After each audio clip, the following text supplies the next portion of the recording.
Now, a special 2-part edition of 48 Hours.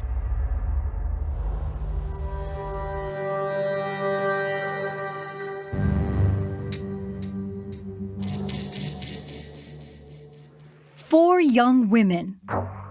3 murdered. 1 left to tell the story. The Hollywood Ripper. He's been called a serial sexual thrill killer. Hollywood, 2001. A 22-year-old believed to be actor Ashton Kutcher's girlfriend is stabbed to death. They were going to be hanging out. The injuries that she suffered were horrific. El Monte, California, 2005. A 32-year-old woman is stabbed in her home. There was slashing and cutting. There were multiple stab wounds, not just a couple. Santa Monica, 2008. A young woman is woken up by a man attacking her with a knife. She was stabbed multiple times in her chest and shoulder and right arm. She fought. She stood up and she fought. They were all young, they were all attractive, they were all female.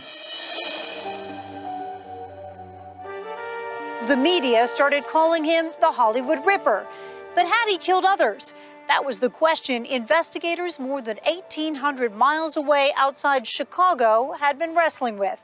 It would take a 48 hours investigation to find the answer. Rex, where was Gertrude Laser? The window was this window. Outside Chicago, 1993. The murder happened here in the middle of the night. Someone jumped out of the bushes and stabbed 18-year-old Tricia Piccaccio to death. My daughter Tricia was murdered when she was 18 years old. I was the one who found her.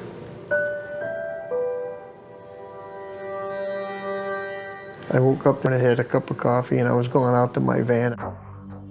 And I just happened to see 2 little tennis shoes sticking up by the side door. And when I saw it was her, I dropped the coffee cup.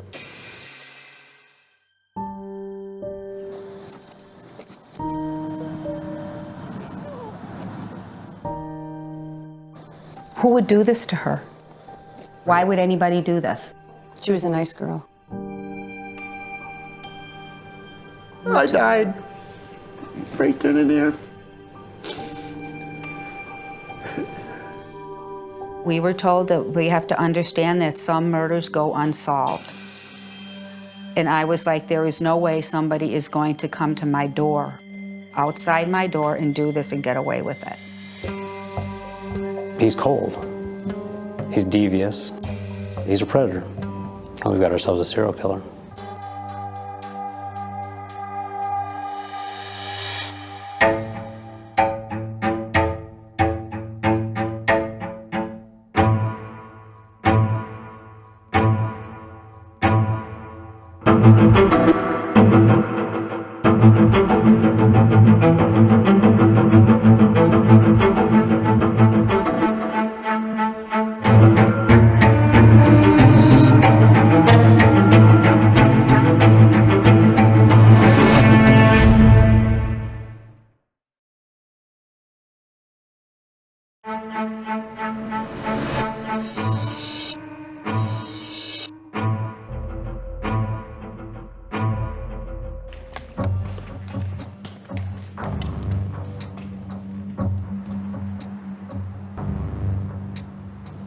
They never saw it coming.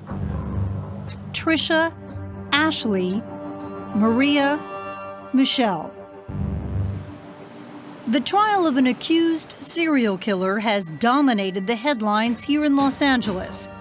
He is known as the Hollywood Ripper. May it please the court, the methodical and systematic slaughter of women. That's what this case is about. It is not overstating it to say this is a sensational murder trial. Ashton. On the witness list, Ashton Kutcher. He was scheduled to go on a date with one of the victims the night she was murdered. Ashton Kutcher talked about what would have been his first date with one of the murder victims. For me, this story begins near my home just outside Chicago. One question has haunted this quiet Glenview community. Who killed Tricia Piccaccio and why? The murder of Tricia Piccaccio is a case we've been working on since the summer of 2008. It took years to gain her parents' trust, that maybe somehow by telling Tricia's story, we could help catch her killer.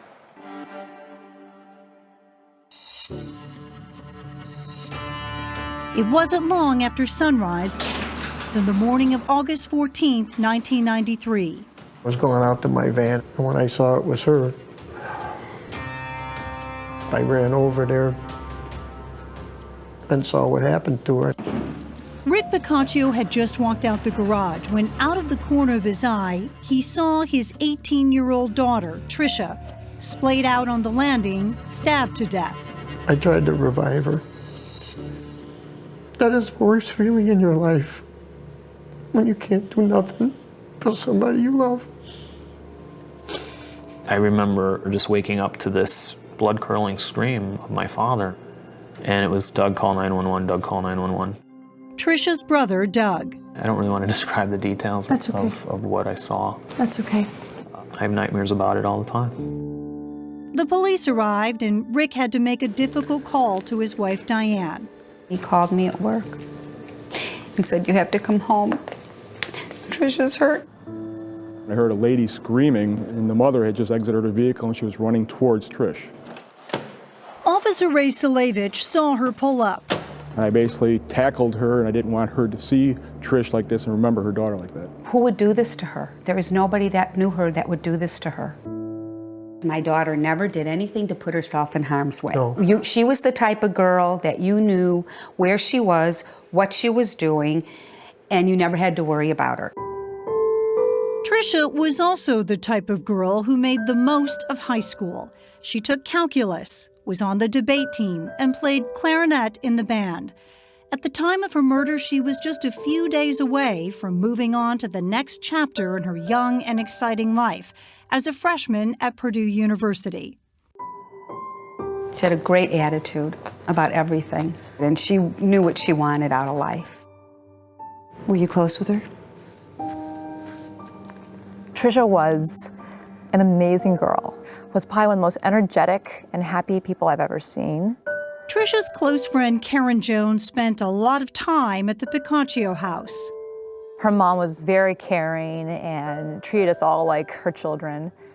Tricia's younger brothers, 17-year-old Doug and 13-year-old Tommy, often had their friends over. I fed the whole neighborhood. Everybody ate there. They were just a very warm family. On the night of August 13th, Karen, Tricia, and most of the kids from their senior class went out. One last hurrah for the summer. That night, a whole group of us got together for a scavenger hunt party. One of the final parties of the summer before we all went off to college. We ended things at the restaurant and people started getting in their cars to go home. Police believe it was around 1 a.m. as Tricia walked toward the side door of the house, keys in hand, that the killer grabbed her left arm, twisting and breaking it, and then stabbing her 12 times. I remember my chest just sink the minute I realized that she was gone, and there was nothing I could do to help her. Detectives interviewed dozens of people. Some parents were too afraid to even let their kids talk. No one seemed to know anything. There were no leads, no arrests. To be honest, I think we were zonked out for a long, long time. People talk about closure. My experience is there is no closure. That void is always there. Rick Piccaccio also had no idea how to go on living in the same house where he had found the butchered body of his beautiful daughter. The family moved out for 4 years. Eventually, they decided it was time to come back home. Shortly after, they had an unexpected visitor. former high school football player Michael Gargiulo, one of Doug Piccaccio's closest childhood friends. Michael, you've known since he was how old? Since probably he was in 2nd grade, because he lived on the next street. Michael showed up at the door, and he says, I need to talk to Rick. And I said, well, he's at work, Michael. And he said, well, can I wait for him? I said, yes. He sat and waited for over an hour for him to come home from work, sat at my kitchen table. I remember walking in the garage door, and I looked at him. He had this look on his face like he was going to say something to me. But before Michael Gargiulo had a chance to say anything, the garage door opens, his father and one of his sisters come in and say, we have to leave, Michael. And they picked him up and whisked him out, and the door closed. And I told Diane, I says, golly, that was kind of odd. But the look on his face, Maureen. At that point, Rick, did you think this kid knows something, or maybe he even had something to do with it? Yes. You believe that was the moment that you started to think Michael Gargiulo may have had something to do with her death? The Piccaccios told authorities, but it was too late. Michael Gargiulo had disappeared.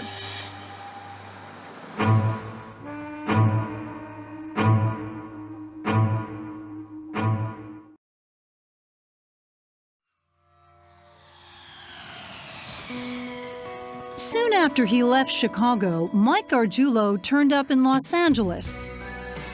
Like a lot of other dreamers, he wanted to be an actor or a model. Anthony DiLorenzo and Timur Leary worked with Mike Gargiulo in the late 90s. They were all bouncers together at a Hollywood nightclub called the Rainbow Bar and Grill.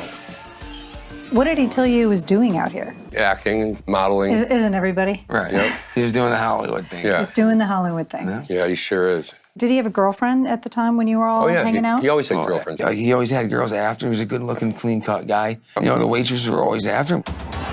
But Gargiulo moved on from the nightclub and began working for a heating and cooling company.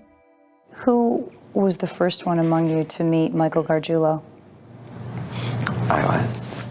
Chris Duran, Jennifer DeSisto, and Justin Peterson spoke to us in 2010.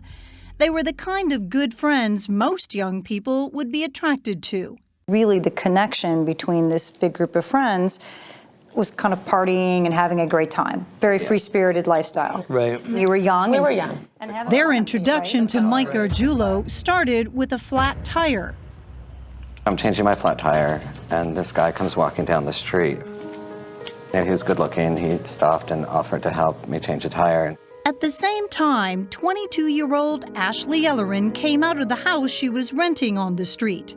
Mike Gargiulo noticed. And Ashley was standing there with me, and he was good looking, and she's beautiful.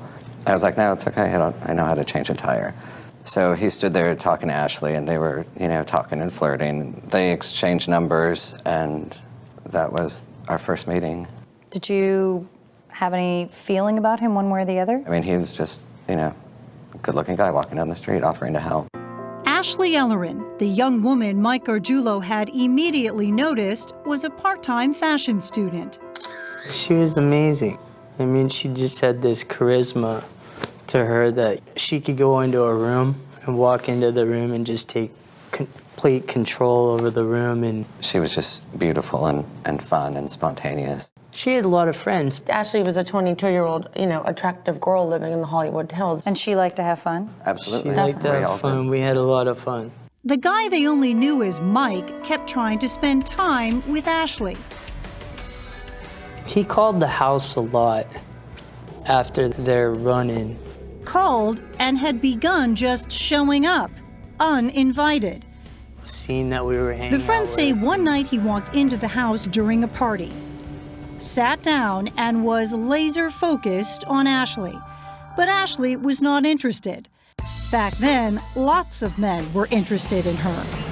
Hollywood is Hollywood. Interacting with celebrities, that is how it is. I mean, they live here. One celebrity in particular had started calling Ashley.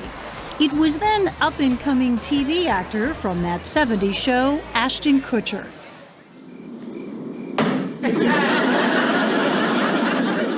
Why is everything doing that? We had hung out with them a couple of times. Let's go back to the night that Ashley was supposed to go out with Ashton Kutcher. I knew they were going to be hanging out. The next morning, Ashley's roommate, Jen, came home. I entered the house, and Ashley was laying across the 2 stairs, covered in blood. The body of 22-year-old Ashley Lauren Ellerin was found by her roommate early Thursday morning. And that's when I realized that, no, this is not, this is not happening. Who could have done this?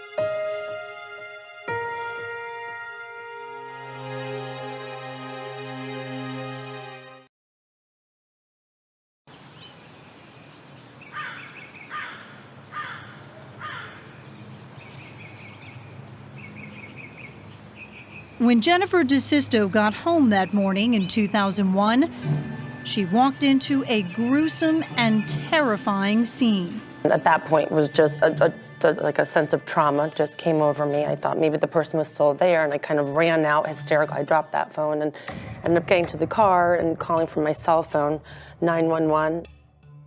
Ashley had been attacked just after taking a shower, stabbed 47 times. Her body was lying just outside the bathroom. Had you ever seen anything like that before in your life? I absolutely had not, and it still traumatizes me to this day. Police arrived quickly and started asking questions. Who could have done this?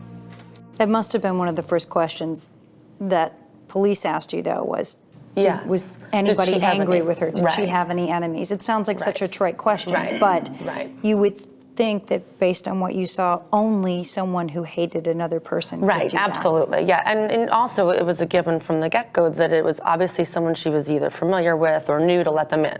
Because as we had said, the house was kind of double gated. You believe that Ashley let him in? Yes. Okay, this is Pinehurst Road, and this is Ashley Ellerin's former residence.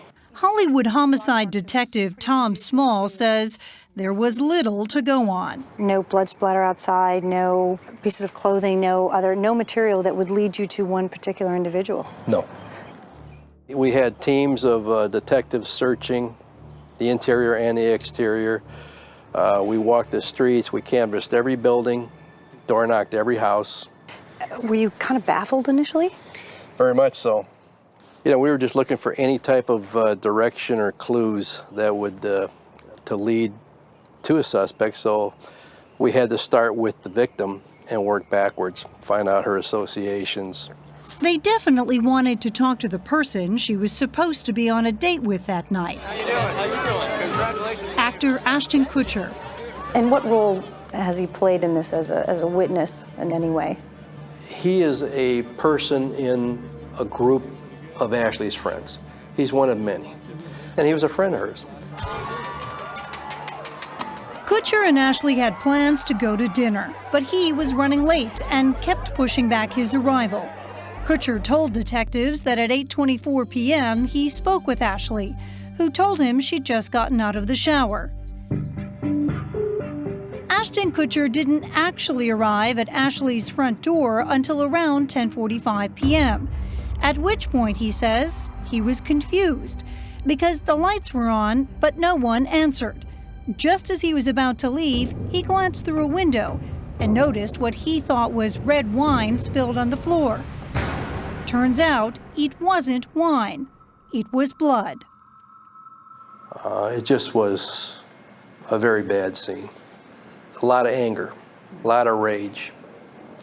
Somebody had isolated Ashley Ellerin to kill her and was very, very angry when he did it. Could anyone think of someone who wanted to hurt Ashley? Not really, almost to a person. Ashley was considered to be, like the life of the party. She had a lot of friends from different walks of life, friends from school, her roommates, celebrity type folks. Kutcher wasn't the only man police were interested in talking to. This is Mark Durbin, a not-so-famous actor who was also Ashley's property manager. Durbin and Ashley were secretly having a relationship, and he and Ashley had been intimate earlier that evening. But like Kutcher, he had fully cooperated with investigators, and both men were ruled out as possible suspects. While police had no concrete leads, Ashley's friends couldn't shake the feeling that the guy who seemed fixated on Ashley was involved. In your initial conversation with police, did you mention Michael Gargiulo to them? Yes. I didn't know his name, but the heating and air conditioning guy. And did they pay any attention to that? I know they took note. I don't think they took it very seriously or that much of a threat. If he was not in their circle of friends, they were creeped out by him. So when you hear that, does it strike a chord with you? Well, I mean, it takes a little bit more than that to get focused on somebody as a suspect in a case like this. Gargiulo wasn't really on Detective Small's radar. Ashley had a large social circle. There were hundreds of people to talk to, and he was just the creepy air conditioner guy. It would take months for police to learn his last name and put him on their list. It weighed really heavy on me personally, because everybody has the case, and this one was mine. My frustration was, why can't I get the evidence I need to solve Ashley's murder? Back in Cook County, just outside Chicago, Tricia Piccaccio's murder was unsolved for nearly 10 years. Her mother, Diane, was relentless, hounding investigators. At least once or twice a week. And did you feel like anything was being done in that time? No, but I kept thinking maybe I just keep going and talking to them and keep telling them every little thing that came to mind. It was just... It did help some of them. It helped me probably emotionally, because it was almost like I could talk to them. They knew what had happened. Mm-hmm. I have the tenacity to keep going until it does happen. You're not going to give up? I'm not going to give up, no. My daughter is going to get the representation that she deserves. Cook County Sheriff's Detective Lou Salo was assigned to the case in 1999. We had the benefit of technology when we took the case over. By 2002, new DNA technology allowed investigators to take a fresh look at the evidence collected from the crime scene. We were hoping to establish some type of DNA profile, give us an idea of a possible offender. So what's the first big test result you get back, the first new piece of information from this round of DNA testing? Well, the biggest thing is when we got the unknown male contributor from the fingernails. Male DNA found on Tricia's fingernails. Now they had to match it. At that point, we began a DNA campaign of everybody, including the Piccaccio family, her friends of hers that were with her at the road rally that night. We even tested the dog. You even tested the dog. Yeah. Detectives wanted samples from anyone they had talked to back in the day, and Michael Gargiulo was on their list. Detectives heard Gargiulo was now living in Los Angeles, so they went to the LAPD for help. I had no knowledge they were even coming. By now, Detective Small had begun to take a closer look at Michael Gargiulo. And all of a sudden we get a phone call. Cook County's in town. He says, well, who is it you're looking for? And they named Michael Gargiulo. You said, hey, that's my guy. They showed up. I held up a photo. I said, is this who you're looking for? And they said, yeah. How do you know him? I said, well, right now he's a potential suspect in a murder investigation. What do you guys have? Detective Small agreed to help Cook County find Gargiulo and collect a DNA sample.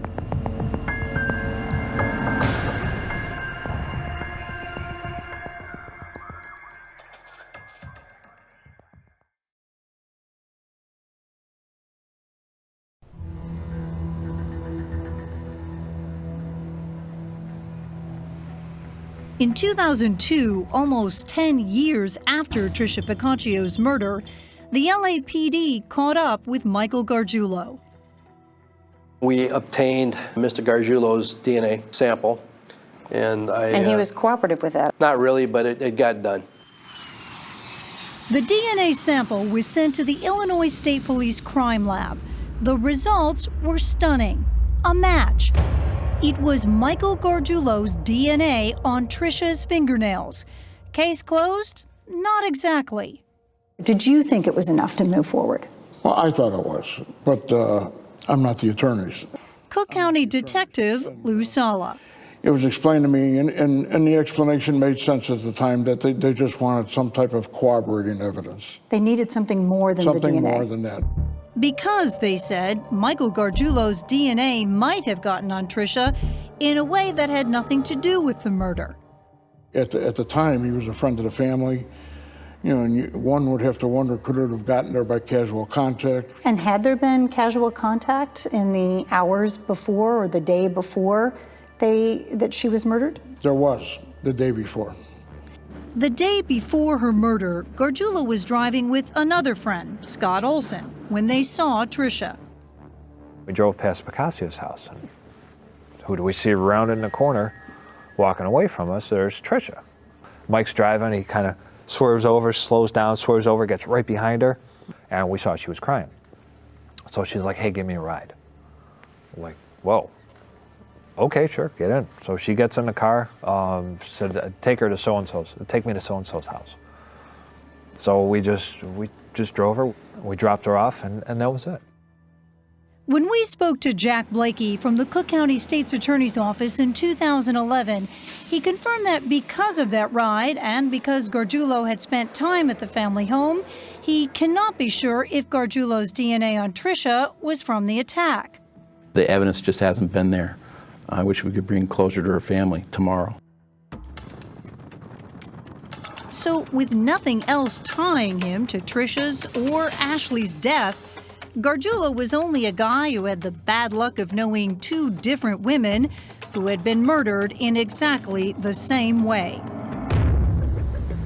Gargiulo left Hollywood and continued doing what he always did, never staying in one place for too long. How come nobody keeps tabs on this guy? I don't know if they tried. My understanding was he kept kind of a low profile. I think he knew he was on the radar. Over the next few years, Gargiulo had several girlfriends and even became a father. In 2005, he settled in suburban El Monte, 20 miles east of Hollywood. Then, just before Christmas that same year, in that same neighborhood, there was a murder. The victim was another attractive young woman. We're talking about a 90-pound, 32-year-old woman who's defenseless, asleep in her bed in her home, where if there's any one place in the world she should feel most secure. That attack is every woman's nightmare. Los Angeles County Sheriff's Department homicide detective Mark Lilyfield. This is a building where the murder happened. Behind me in apartment number 20 is where Maria Bruno lived. She had 2-year-old twins, and then I believe a 4-year-old and a 5-year-old. In the months before her death, Maria and her husband had several violent fights, including one where her husband punched her in the face. She left him and found an apartment in this gated complex. She had picked that building specifically because it was very secure. You had to either have a passcode or a key to get through the front door, so it was a pretty secure building. But someone got past that security. The suspect entered through the kitchen. It appears from the evidence that he obtained a weapon there in the kitchen. A knife? Correct. Her body was somewhat mutilated, and you just, that's crap you see in the movies. In real life, that is very rare. It just doesn't happen. There was very little evidence left behind, except for one blue cotton bootie found in the courtyard outside Bruno's apartment. Just about where we're standing is where that blue cotton bootie was at. Right here? Yeah, right here, right here. And it was kind of out of place. Actually, on the sole of the bootie was a drop of blood, and DNA testing proves that, in fact, it was Maria's blood. Police immediately took a hard look at Bruno's estranged husband. There was the history of a turbulent relationship, and drops of Maria's blood were found in his car. But Maria's husband told police that earlier that evening, He and Maria had decided to rekindle their relationship. They went to a restaurant where the manager confirmed Maria had cut her finger and was bleeding as they left. And like Piccaccio, then Ellerin, and now Bruno, another vicious murder eventually turned into a cold case. As for Michael Gargiulo, his romantic life was once again in turmoil. He left his girlfriend and new baby in suburban LA and headed to the beach, Santa Monica. And once again, where Gargiulo went, an attack eventually followed. A young woman is woken up by a man attacking her with a knife.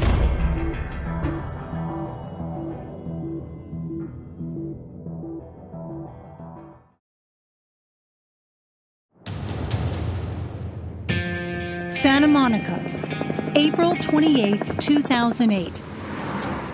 Another break-in, another brutal assault. But this attack would change everything. I got the call at about 12:30 in the morning from my sergeant and asked me to come out and respond to a scene of a stabbing or attempted murder. Then Santa Monica Police Sergeant Richard Lewis. He gained access into this window, which was open a few inches. And once he got inside there, he then opens the front door and kind of stages it as an escape route. Proceeds into the bedroom where she's sleeping, and what awakes her is a knife being plunged into her. He just flat out stabbed her. Right.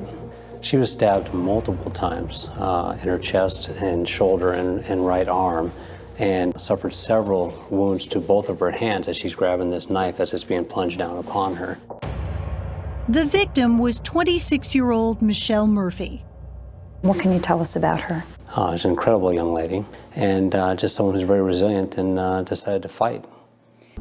As Murphy, all of 5'1", was fighting for her life, the blade is slipping back and forth. And somewhere in the struggle, the attacker is also cut.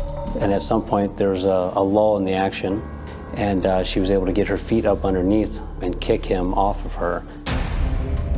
The attacker stumbles off the bed and out of the room. Bleeding profusely from her multiple stab wounds, Murphy runs after the hooded man down the hallway to the front door. Did he say anything to her ever? I'm sorry. He said, "I'm sorry." I'm sorry. Then he ran out. Michelle immediately called her boyfriend, who called 911. She told me that she woke up and there was someone on top of her and she forced them off and they ran out. Okay, we are on our way. Then the police call Michelle. Okay, what is your name? It's very hard to hear her answers. The fire department is already on the way and we're on our way. What does this person look like? He's definitely not me after like a long sleep, like sweater kind of thing. Everything's just dark. You don't know how big this guy was? How tall he was? Maybe the whole, I don't know, like 5'11" or something. So he comes out this door and there's blood on the steps right outside the front door? We have some blood on the steps. Okay. And then blood on the concrete steps here, leading out down this walkway and into the alley. So how significant in your investigation and when you showed up that night, did you think that blood was going to be? Huge, huge. About 25 days after submitting my samples to the crime lab, I'm informed by a criminalist where we actually have a hit, a DNA hit. And who does it match? Michael Gargiulo. Conclusively? Yes.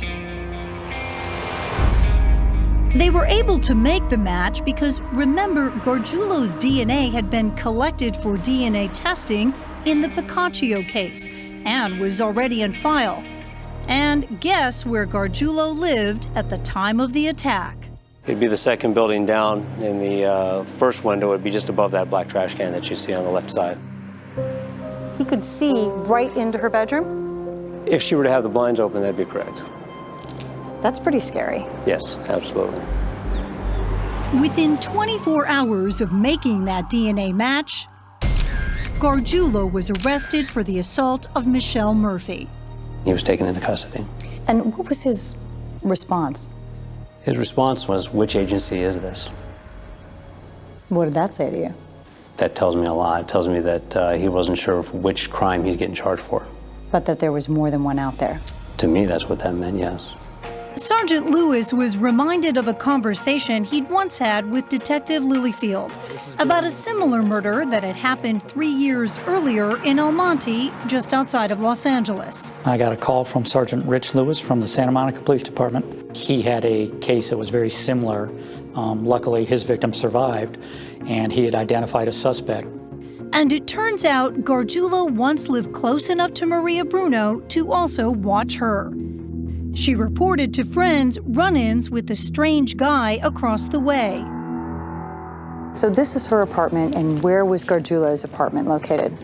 If you turn around and look, it's right over your right shoulder. It's apartment number 34. So that is up just behind that tree, correct? Correct, just to the right of that tree.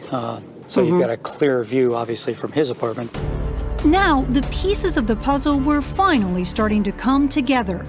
Determined investigators had discovered more evidence. Remember that blue booty found near Maria Bruno's front door?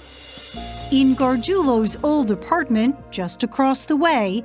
And sure enough, in the attic of the apartment, we wound up finding a matching booty, a blue cotton booty, just like the same one that we had found at the crime scene, the same manufacturer, the same make, the same model of booty. And in that 2001 murder of Ashley Ellerin, Gargiulo lived only a couple of blocks away.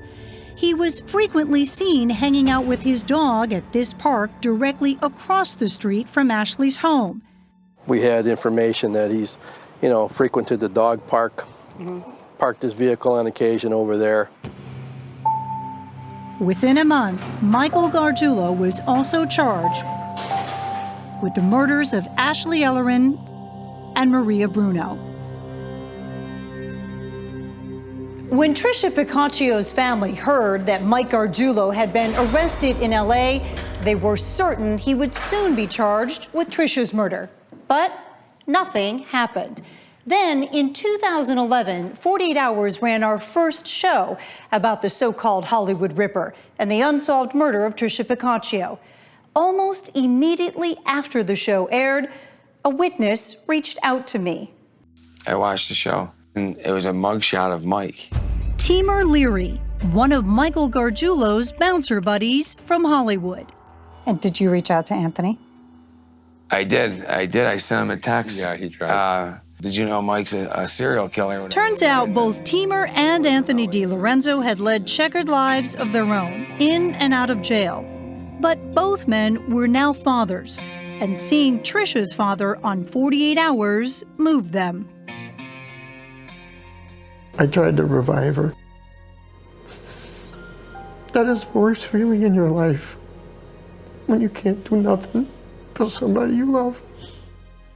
I get emotional because I love my children. And when I look at him and I see that video to this day, I get a pain in my chest that any man would have to miss and love their child like that.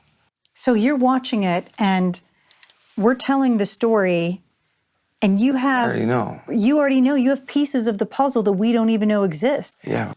I said I have to let somebody know what I know. Here's what Teamer and Anthony knew. They said back in 2000, when they were all working together, Michael Gargiulo told them he had murdered a girl in Chicago. We're cruising down Sunset. He asked us, but he's like, "You guys ever kill anybody?" And he's like, "I have." And we're like, "Shut up, shut up." Here we go again. He said he buried this. He goes, "Yeah, I buried a bitch." He goes, "I left a bitch on the steps for dead." We put them in touch with Chicago authorities, and soon Michael Gargiulo was indicted for the murder of Tricia Piccaccio, 18 years after her death. Then Cook County State's Attorney Anita Alvarez. There's new evidence that has just come forward after the 48-hour episode. Really, coupled with the DNA, we feel at this point that we have sufficient evidence. But the Piccaccios' search for justice was just beginning. There was a long road ahead, full of unexpected twists and turns.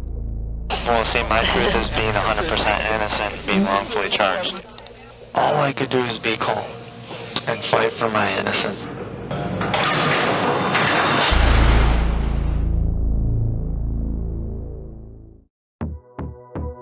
Up next, I hate you, I hate you, I hate you. the accused Hollywood Ripper faces trial.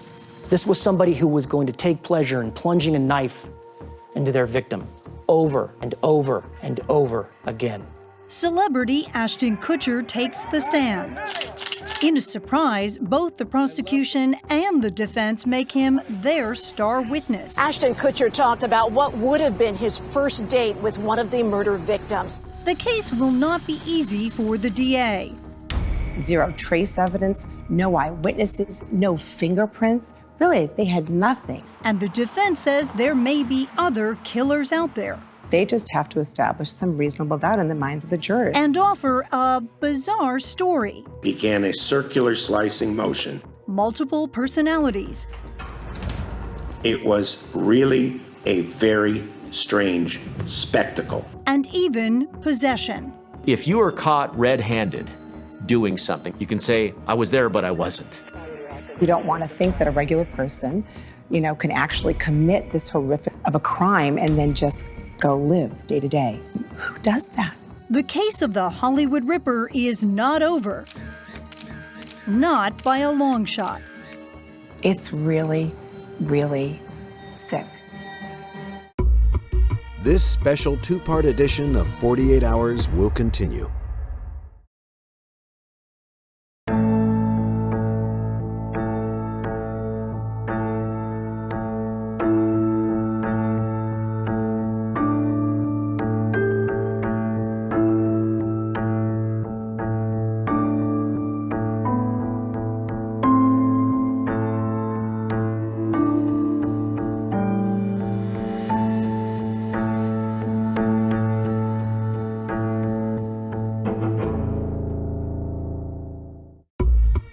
This special two-part edition of 48 Hours continues.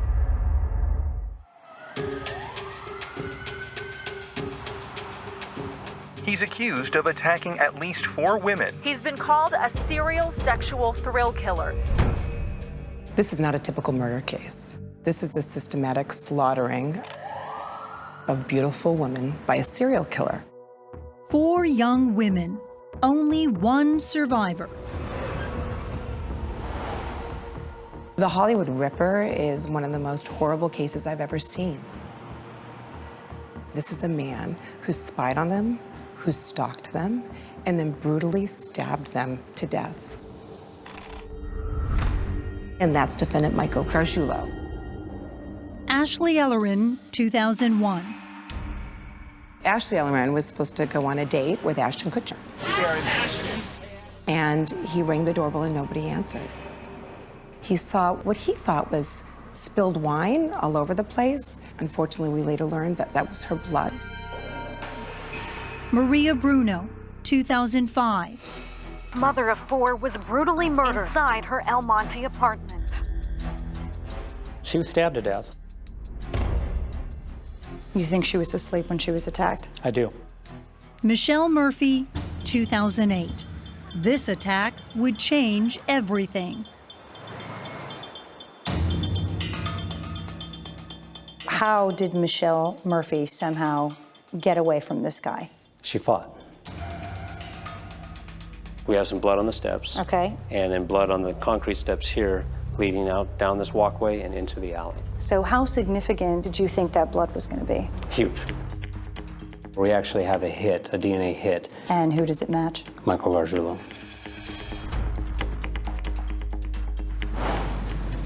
I'm Maureen Maher. Since the fall of 2008, I've been covering a man known as the Hollywood Ripper. It's a story that 48 Hours helped to break wide open. Trisha Piccaccio, 1993. One question has haunted this quiet Glenview community. Who killed Trisha Piccaccio and why? Who would do this? Why would anybody do this? What was your reaction when you got a phone call that a witness had come forward to 48 hours? I was shocked. Would you have imagined that a television show would be able to help you solve a crime? No, but it's never happened to me. Targeted young women in Illinois and the LA area. Frankly, it's almost a miracle that these cases were linked together. You say to yourself, who could do this? Butchering his victim. Attempted murder of a fourth. You think, oh my God, it's a monster. Vicious murders of 3 young women. Murder and attempted murder.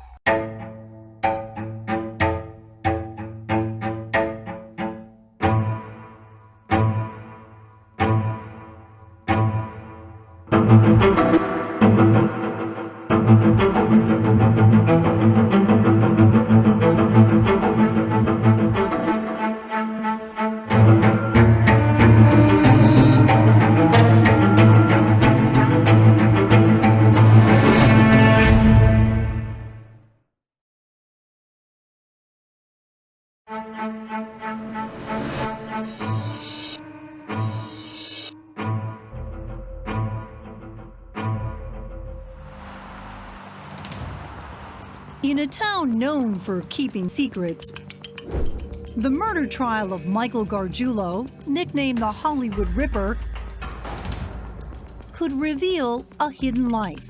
Trisha Pacaccio, Ashley Ellerin, Michelle Murphy, and Maria Bruno were all young, attractive, and outgoing. On May 2nd, 2019, the case against Michael Gargiulo begins. Prosecutors say he murdered 3 women and attempted to murder a 4th. He staked them out. Mary Fulgeniti, a former federal prosecutor and 48 Hours consultant. He stalked them, and then he stabbed them brutally. Prosecutor Dan Aikman says Michael Gargiulo is a serial killer, attacking 4 women just for the thrill of it from 1993 through his arrest in 2008. What you will hear is that Michael Gargiulo, for almost 15 years, was watching, always watching. And his hobby was plotting the perfect opportunity to attack women with a knife in and around their homes. During those years, Gargiulo played high school football, was a wannabe actor, and a repairman. It has taken Gargiulo longer to go to trial than any other inmate in the history of the LA County Jail. Nearly 11 years. This is how he looks now. There have been nearly 100 hearings. He's fired attorneys and even tried to represent himself. Mr. Rubin and myself have the opportunity to ask questions and cross-examine him. But now, with the new high-powered court-appointed legal team, the wait is over. The prosecution starts with its strongest case and most powerful witness. Michelle Murphy, in 2008, was stabbed in her bed in her Santa Monica apartment, right across the alley from Gargiulo's apartment. After showing photos from her brutal attack, Michelle Murphy, the only woman who survived this alleged serial killer, is called to the stand. There were no cameras allowed in court during Michelle's testimony, but we wanted to share with you some of what she said, her exact chilling words. I grabbed at the knife. I wrapped my hands around the blade. And at some point, 5'1" Michelle Murphy gets her legs up against her chest and shoves the attacker off of the bed. She describes how he runs out of the room, down the hallway. She goes after him, and Michelle says the attacker told her, I am sorry. This is Ms. Murphy in the hospital. Michelle never saw his face, but noticed he was left-handed. In the struggle, the attacker was also cut, leaving his blood, his DNA, all over her bedroom. Gargiulo's blood and DNA were found on Michelle's bedspread and sheet and in the blood trail across the alley. After Michelle Murphy testified, the prosecution turned to the other victims to prove Gargiulo's pattern of stalking and stabbing. 3 years before Michelle's attack, Maria Bruno, a mother of 4 young children, was stabbed 17 times. Maria Bruno was stabbed to death in her El Monte residence. There's a pool of blood. Maria Bruno's body was discovered by her estranged husband, Irving, who called 911. I'm looking at her right now. She's dead. She just barely moved here about less than a week ago. Gargiulo lived right across the way. Gargiulo entered Maria's apartment through a window, put on blue surgical booties, and mutilated Maria with a knife as she slept. The prosecution argues that the pattern and direction of the blood drops show that the killer was left-handed, just like Michelle's attacker, and just like Michael Gargiulo. And this time, the killer left something behind, a blue booty with critical evidence. Detectives located a blue surgical booty right outside of Maria's front door. Forensic analysis showed that there were drops of Maria's blood on the booty, and Gargiulo's DNA was around the elastic band. 4 years before Maria, there was Ashley Ellerin, a 22-year-old fashion student in Hollywood. Gargiulo, who lived within a short distance from Ashley's house and frequented the dog park across from her house, injected himself into Ashley's life.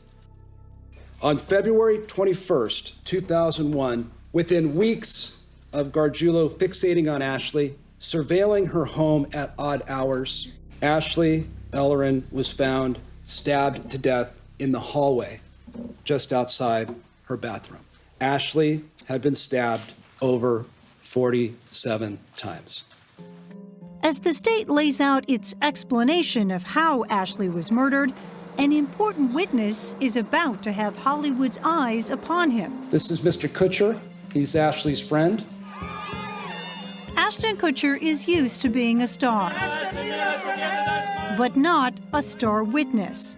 Mr. Kutcher is part of the chronology of this case that is offered to show you that there was a very narrow window of opportunity for somebody to get into the house and murder Ashley. Why is Kutcher called as a witness? He's incredibly important to the timeline here and when the murder possibly occurred. And he may have been the last person to actually speak to her before she was killed.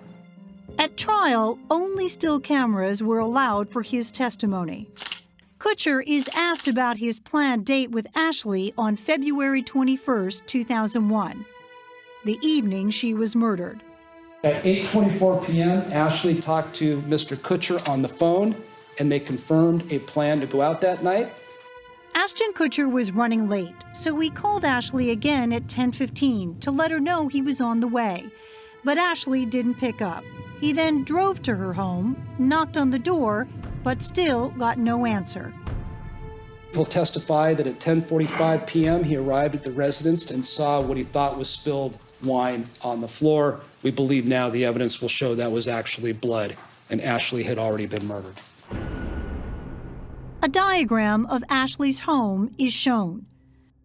That's her bathroom, where we believe she had just exited the shower and was getting ready to go out with Mr. Kutcher when she was attacked from behind. And then there was a struggle in the area right outside the bathroom where she was stabbed 47 times. Kutcher testified that after learning about Ashley's murder, he, quote, went to the police. I was like, my fingerprints are on this door. Like, I was freaking out. Although never a suspect, Kutcher was concerned about what he left behind. That's unlike Michael Gargiulo, who was always careful to cover his tracks.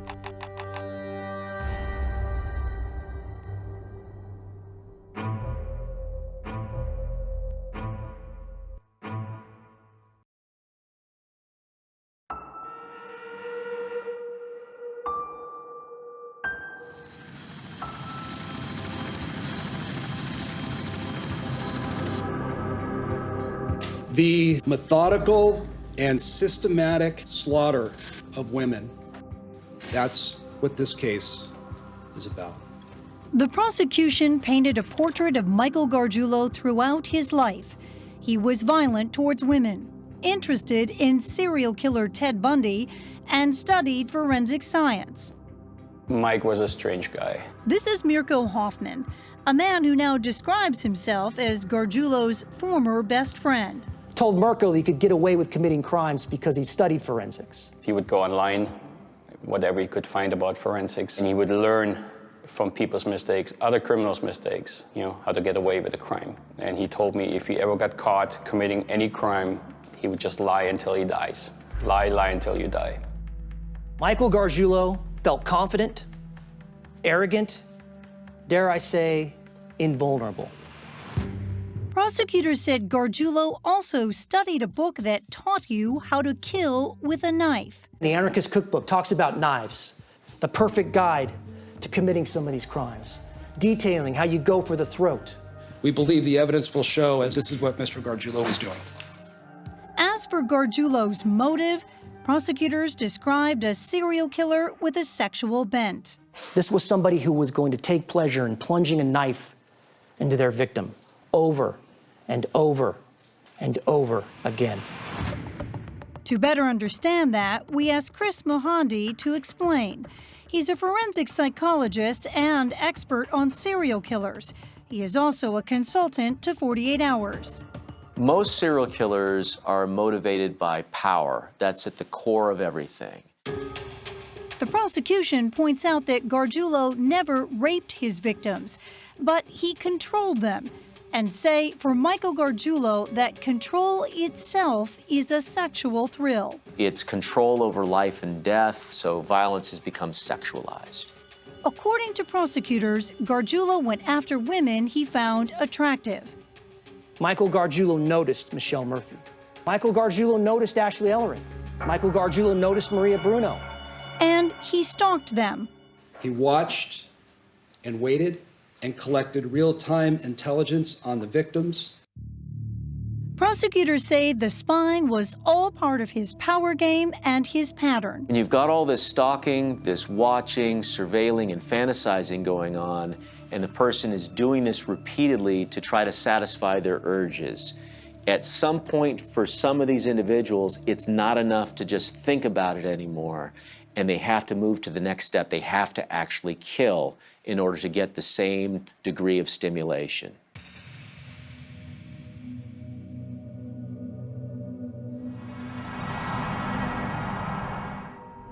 To really make their point, prosecutors took the jury out of court to see where everything happened. Jurors saw that Michael Gargiulo lived close to all of his victims, close enough to watch them. To start with, Gargiulo lived right down the alley from Michelle Murphy. A few years earlier, he lived within a few hundred feet of Ashley Ellery. And when he lived in El Monte, his apartment was just across the courtyard from Maria Bruno.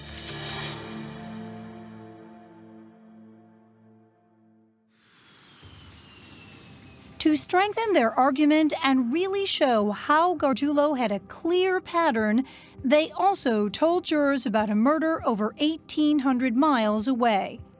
You will hear that Gargiulo's killing spree started in Chicago in the summer of 1993, almost 26 years ago, when Gargiulo killed his first victim, his neighbor, then 18-year-old Tricia Pacaccio.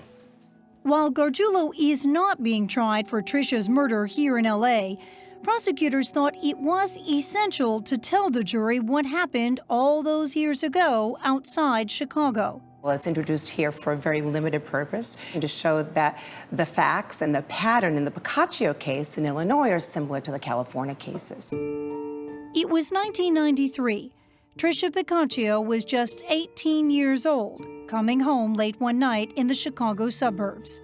Gargiulo, who was athletic and had trained in martial arts and boxing, grabbed Tricia, who was very petite, snapped her arm, and stabbed her repeatedly in the left breast, arm, and chest. Left her bleeding to death on the doorstep of the family home and fled. I was the one who found her. Tricia's father, Rick.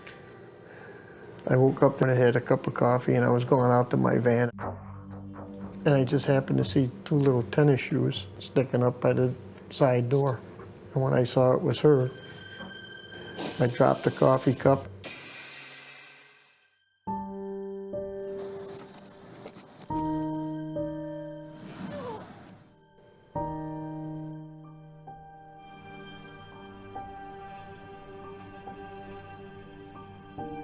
I died right then and there. At the time, Michael Gargiulo was a 17-year-old kid living around the corner, one of Trisha's brother's closest friends. When the murder happened, Gargiulo wasn't even a suspect, and the case went cold for years. By 2003, there was new DNA technology. Eventually, Gargiulo's DNA was found on Trisha's fingernails. Back then, prosecutors in Chicago did not think that DNA alone was enough to charge him, and the case stayed dormant. In 2011, 48 Hours reported on the case, and a witness came forward to me. I watched the show. Timur Leary and Anthony DiLorenzo had once worked with Michael Gargiulo as bouncers in the late 90s at a Hollywood nightclub. They say Michael Gargiulo confessed to them one day when they were driving, telling them that he had killed a girl in Illinois. At the time, it seemed too crazy to be true. Gargiulo had told them a lot of stories. We're cruising down Sunset. He asked us, but he's like, "You guys ever kill anybody?" And we're like, he's like, "I have." And we're like, "Shut up, shut up." Here we go again. He said he buried this. He goes, "Yeah, I buried a bitch." He goes, "I left the bitch on the steps for dead." We put them in touch with Chicago authorities, and shortly after, Gargiulo was charged with the murder of Trisha Piccaccio, 18 years after her death. Now, they are key witnesses at Gargiulo's Los Angeles trial. In 1997, Gargiulo told his friend Timur Leary, quote, "I stabbed up the girl," end quote. Also in 1997, Mr. Gargiulo told his friend Anthony DiLorenzo, "I actually left the bitch on the step for dead," end quote. They asked you to identify Gargiulo in the room. Did you make eye contact with Mike? I did, absolutely. He did not want to look at me. He knew every word that came out of my mouth was true, and there's just no doubt about it. Each of the Piccaccio family members were called to testify, retelling the awful details of finding Trisha on the doorstep of their home. They also described their relationship with her alleged killer. What was it like for you to be in the room with him? Oh, it's in the room. It's very, very hard. Trisha's brother, Tommy. It's difficult. I mean, something like that never goes away. The Piccaccios can only hope that this trial will bring justice for Ashley, Maria, and Michelle. But the defense has another take. They point the finger in a different direction and away from Michael Gargiulo.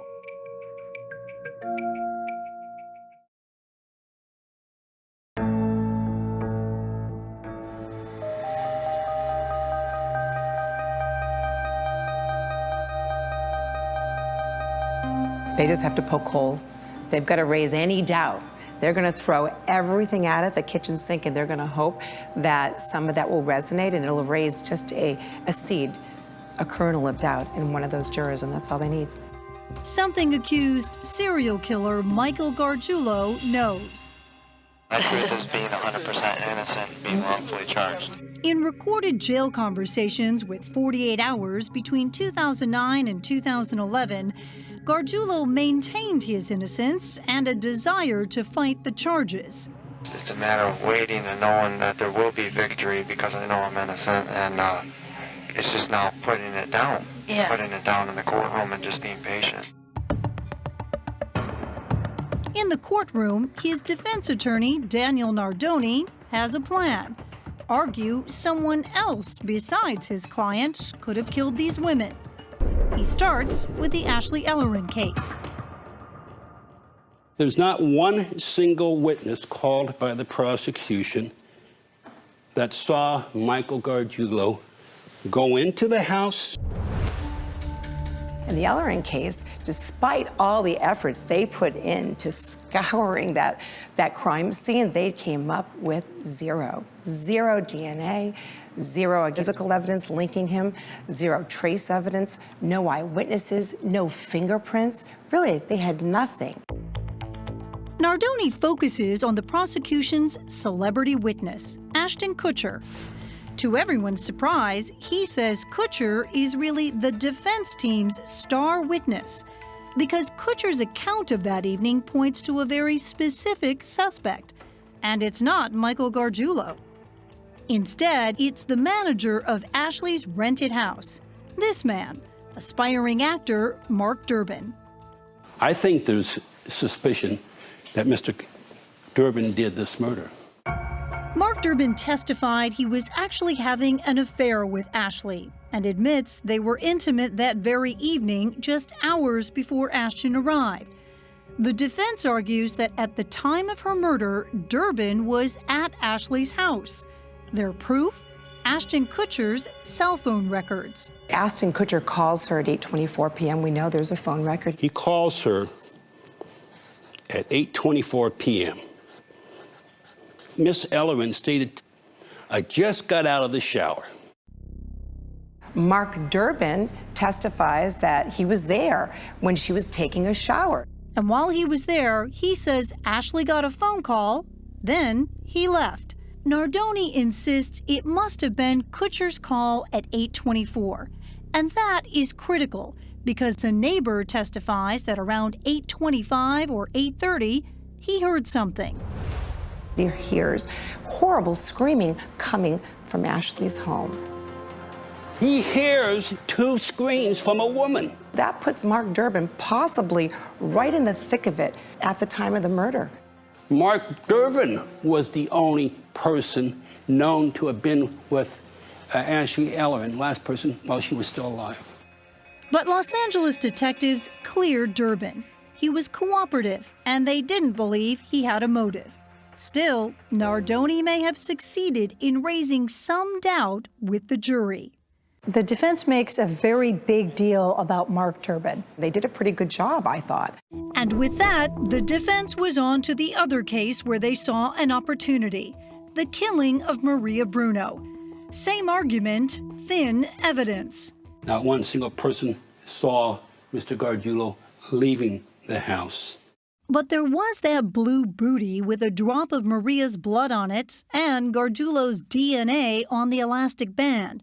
Nardoni reminds the jury Gargiulo, who lived across the courtyard, was a repairman. We all know that Michael used booties all the time. He says the booty probably dropped out of Gargiulo's pocket as he was returning from work and picked up a drop of Maria's blood that was already on the sidewalk. Maria's body had been mutilated, and again Nardoni offered up an alternate suspect. He pointed the finger at Maria's estranged husband, Irving. The person that did this would to tell you, "I hate you, I hate you, I hate you." Whoever did this made it personal. Nardoni paints a picture of a fractured marriage and details a previous fight between the two. Irving Bruno grabbed his wife out of the car, threw her to the ground, and with a closed fist, punched her in the face. He's got a terrible history of physically abusing her that came out. She said she was scared of him. In fact, Maria Bruno had recently left him, but Irving told the police that on the night she was killed, he and Maria had rekindled their relationship. Irving Bruno was the last person with Maria Bruno while she was still alive. That night, he told police they went out to a restaurant together, returned to her place, were intimate, and then he left. A neighbor says she heard crying at around 1:30 in the morning. And who's down there at 1:30 in the morning? You know who. Irving Bruno. And police did find drops of Maria's blood in Irving's car. They found it on Irving Bruno's baseball cap, a droplet. They found it on the passenger seat, and they found it on the center console. But a restaurant manager testified he had seen Maria cut her finger earlier that night. Police cleared Irving Bruno. But the defense still tried to persuade the jury. The defense, though, is still going to try to raise doubt. Just because they were cleared didn't mean they didn't possibly do it. The defense also drills down on the Tricia Piccaccio case, the 1993 murder outside Chicago.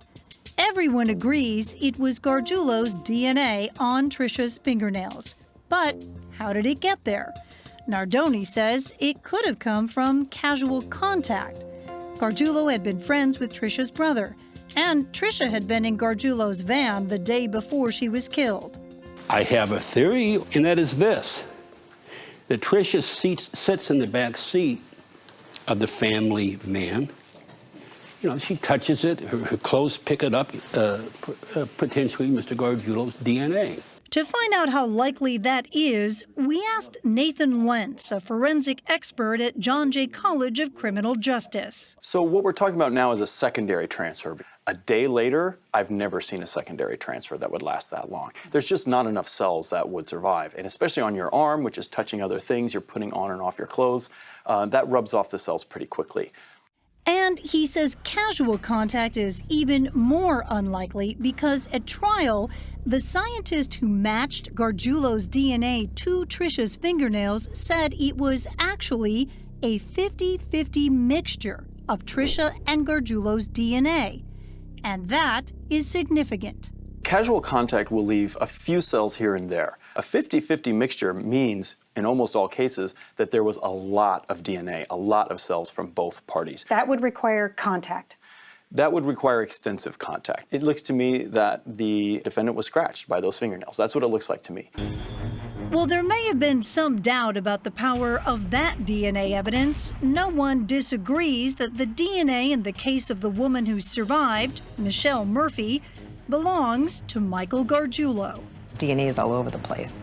So they've got to somehow figure out, okay, what am I going to do now to defend this particular charge? The defense's argument surprises everyone.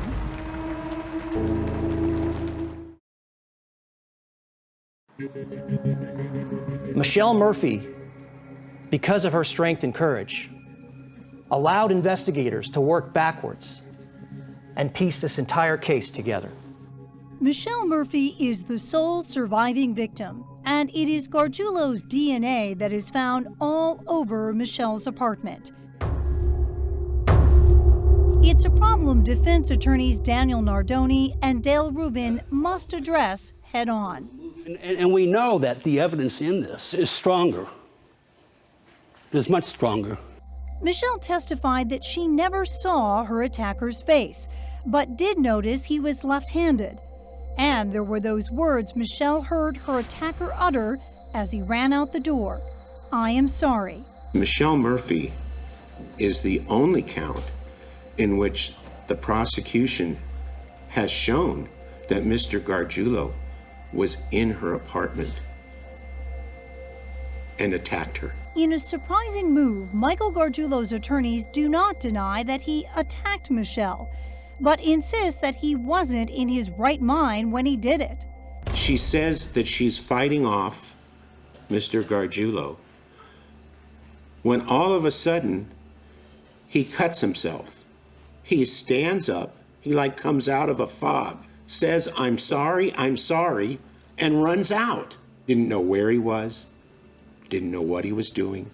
And to prove it, the defense calls only 2 witnesses at trial, mental health experts. Both of them have diagnosed Mr. Gargiulo with a mental disease or disorder. He can't premeditate. He can't deliberate. He can't have malice aforethought. The defense says when Gargiulo attacked Michelle, it was as if another personality had taken over, as if he was possessed. An experience of possession. Michael Gargiulo, they claim, suffers from dissociative identity disorder.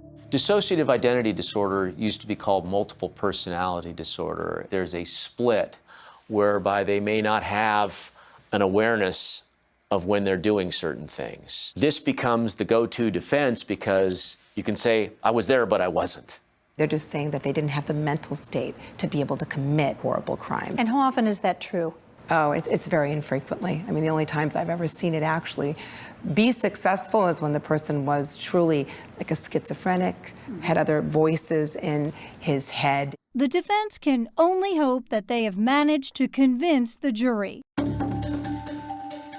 After a 3-month-long trial, 79 witnesses, the presentation of some 350 exhibits, and that field trip to the crime scenes, closing statements begin. It was 4 female victims, all young, attractive, and outgoing. Prosecutor Garrett Dameron again lays out the similarities among the victims and the attacks.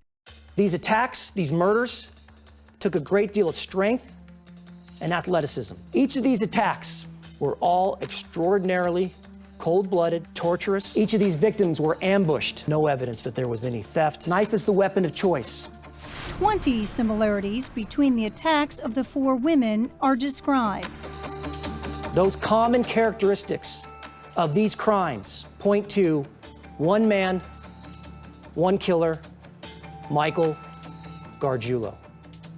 Adding to their argument, you know about the DNA, is the forensic evidence, with Gargiulo's DNA found all over Michelle Murphy's apartment, on Trisha Piccaccio's fingernails, and that slight amount on that booty near Maria Bruno's home.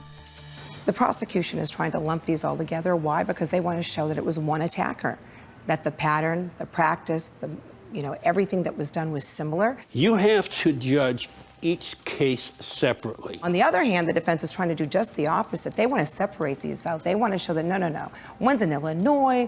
Yes, you may have some in California, but they're separated by years in time. They're not just one attacker. You can find them not guilty on all these crimes, or you can find them guilty of some crimes and not guilty of other crimes. The defense just needs to plant a seed of doubt in one of those jurors.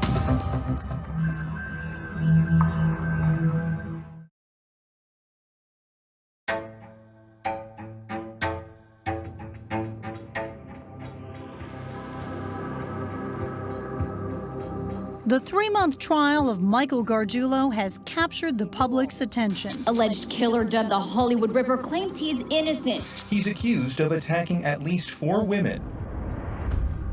For the families of the victims, the wait for justice has seemed endless. Finally, the finish seems to be in sight as the jury begins its deliberations on August 12th, 2019. This was probably one of the worst cases. I've worked in this area for a long time as a prosecutor and defense attorney, and I've never seen anything this horrific. So for this jury to have to see all this evidence and day in and day out for 3 months, think about this case and what happened to these victims is really challenging. But in what might seem like a short time, given such a long trial, after 3.5 days of deliberations, the verdicts are in. We, the jury, in the above entitled action, find the defendant, Michael Gargiulo, guilty of the crime of attempted murder. Guilty of attacking Michelle Murphy. Guilty of the crime of first-degree murder. Guilty of murdering Maria Bruno. Guilty of the crime of first-degree murder. And guilty of murdering Ashley Ellerin. Michael Gargiulo sat without emotion as he heard the verdicts.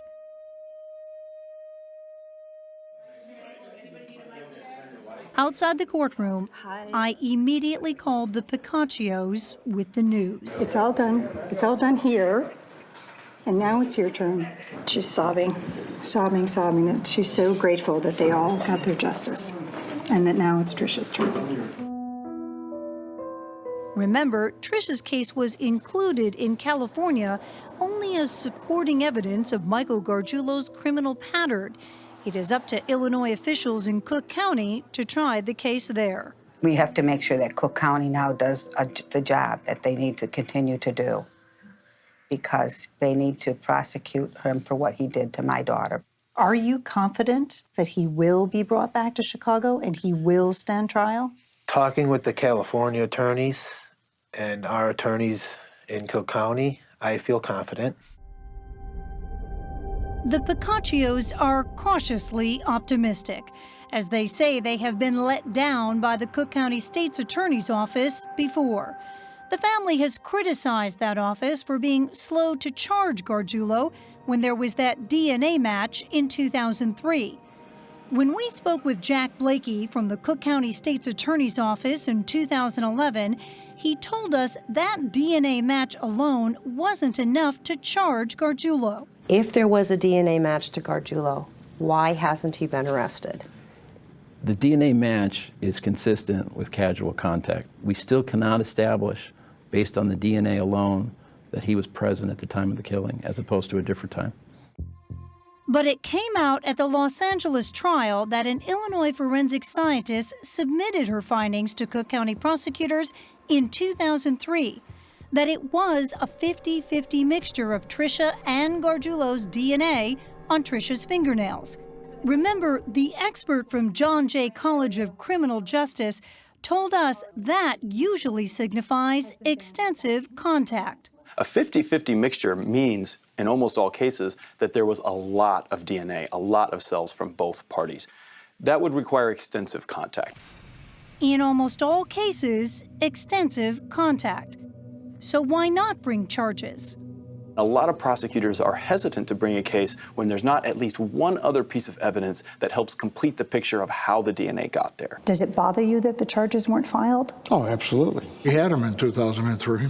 You had him. It didn't work out. For Lou Sala, the lead detective on the Piccaccio case, the focus now is seeking closure to the case that has haunted him through the latter part of his career and into retirement. Now that LA is done, they fully intend to extradite him back here. And I think it has to be done for the Piccaccio family.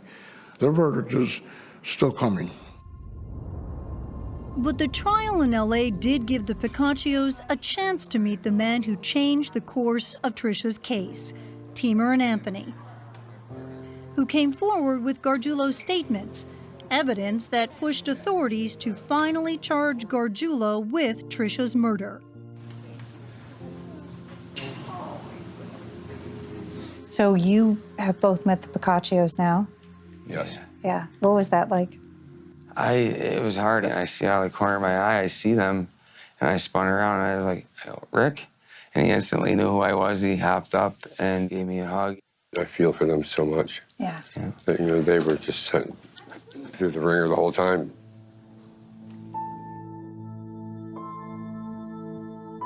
It's always painful. Yeah. It will always be. I just tell people it's something that I have to live with now and deal with now and try to cope with for the rest of my life. Tricia's remembrance book from her funeral provides bittersweet memories. And so there's family in here, obviously, and lots of friends. I mean, hundreds of people. It's filled with kind comments about their beloved daughter, but also this. Back here, what is that name? Yeah, that's Michael Gargiulo signed that.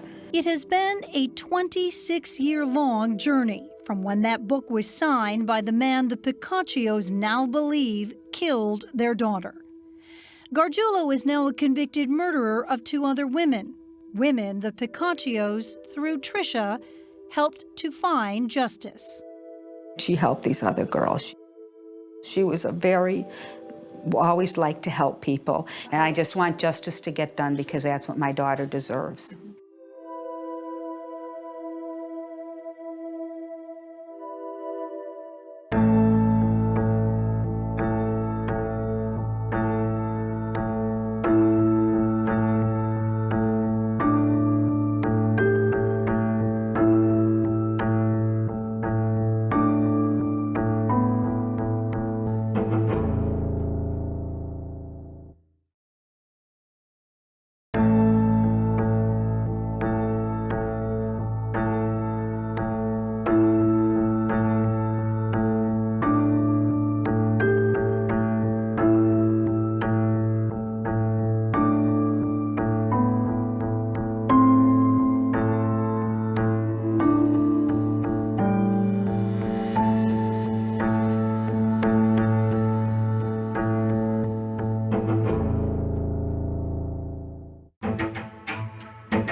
powerful opening statements in the Hollywood overdose murder trial. David Pierce and Brant Osborne on trial for the deaths of two women, model Christy Giles and her architect friend Hilda Cabrales. This trial will not change what happened and will not bring my sister back or Christy.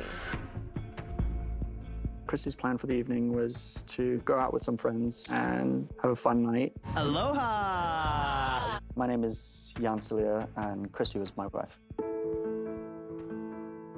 Christy loved to spread joy and laughter wherever she went. Hilda Marcela just moved from Mexico. She seemed very lovely, and they were becoming fast friends. My sister did enjoy going out to parties. She liked dancing and the music. I remember seeing her Instagram. She was posting stories of that night. She sent me a couple of text messages. Her last text message to me was around 1 or 2 a.m.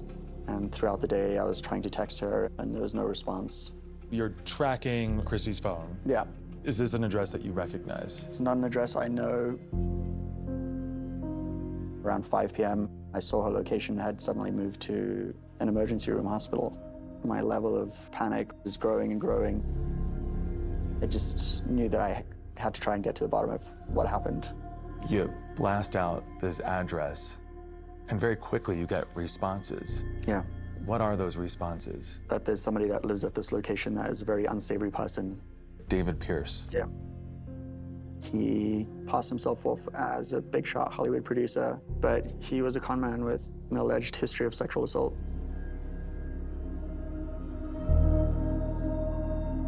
It wasn't clear what happened. We just knew she overdosed, and to me, my reaction was, who did this to her? So when you heard overdose, you immediately thought drugged. Yeah, drugged. Yeah.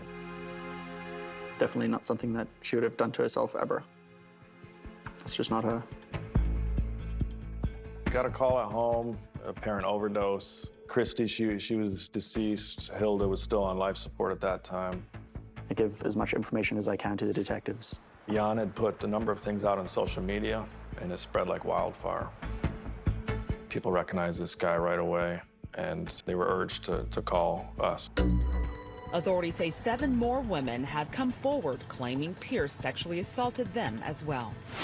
Jane Doe number 1, Jane Doe number 2, Jane Doe number 3, number 4, number 5, number 6, number 7. Being a Jane Doe, we are the voice of both Christy and Hilda because they can't talk. Defendant Pierce wanted them to die. He wanted them to die because dead girls don't talk.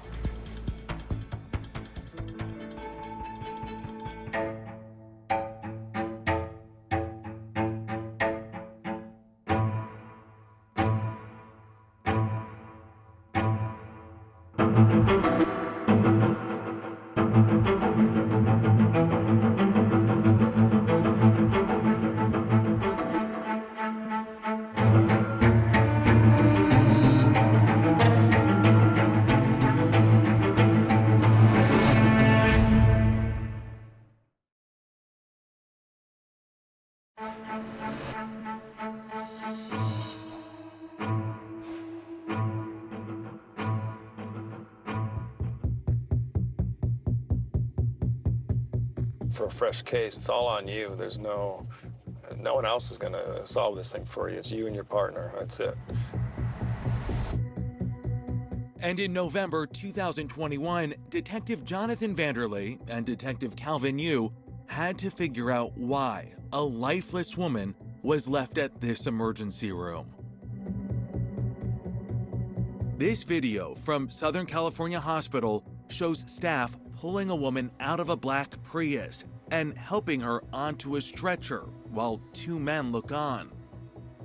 When the stretcher moves into the ER, it becomes clear the car has no license plates. Detective Vanderlei would later learn that the 2 men told the staff they found the woman, quote, passed out on the curb somewhere nearby, and they were trying to be good Samaritans. They left without giving their names or phone numbers. They were masked, disguised. This must be adding up to something that sounds very sketchy to you. very sketchy, but then you still have to figure out if an actual crime occurred. The woman was Christy Giles, and her mother, Dusty, will never forget the call that came from the hospital, telling her her 24-year-old daughter was dead from a drug overdose. And I said, "What do you mean she didn't make it?" And then I hung up and I fell apart. 2 hours later, at a hospital just 2 miles away, a second woman was left at another emergency room by the same two men, also in a black Prius and wearing masks. They never give their names, never leave their phone numbers, license plates, anything like that. That was Hilda Marcela Cabrales. The 26-year-old architect was still alive in the ICU and fighting for her life.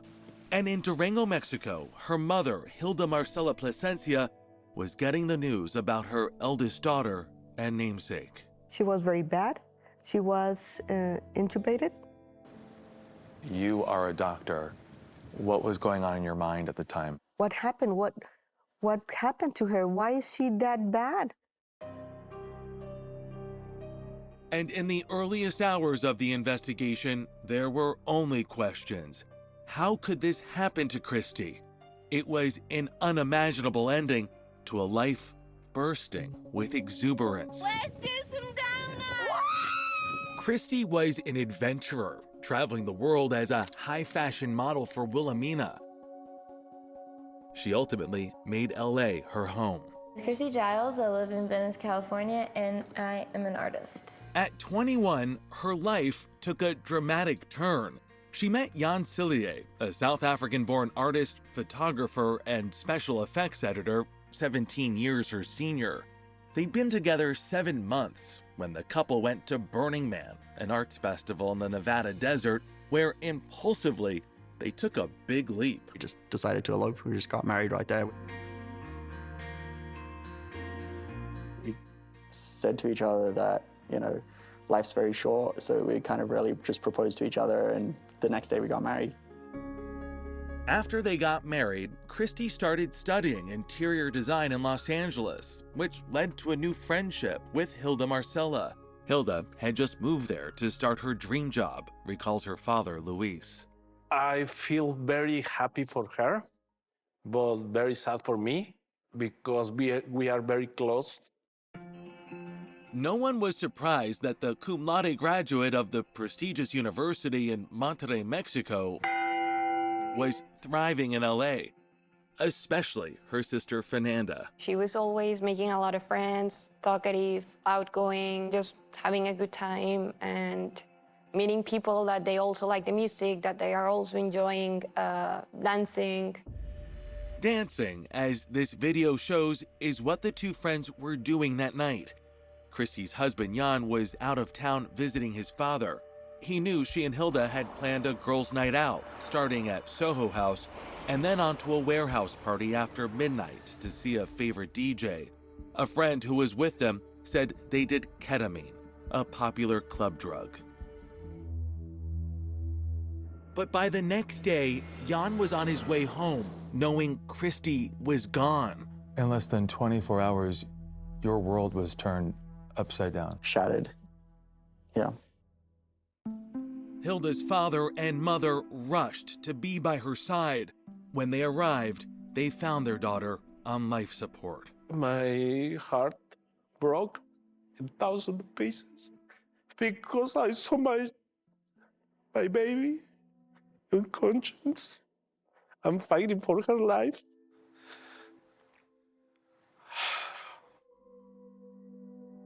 I said, "Is this real? Am I dreaming?" I took her hand and I said, "Mom's here with you. You're not alone."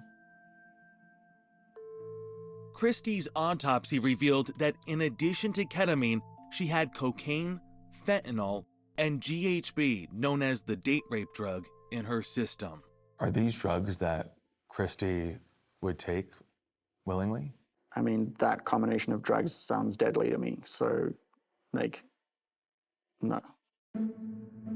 Jan needed answers, so he began to build a timeline based on the digital trail Christy left behind, information gathered from her messages and phone, which he was able to track. I wanted to get to the bottom of exactly what happened that night.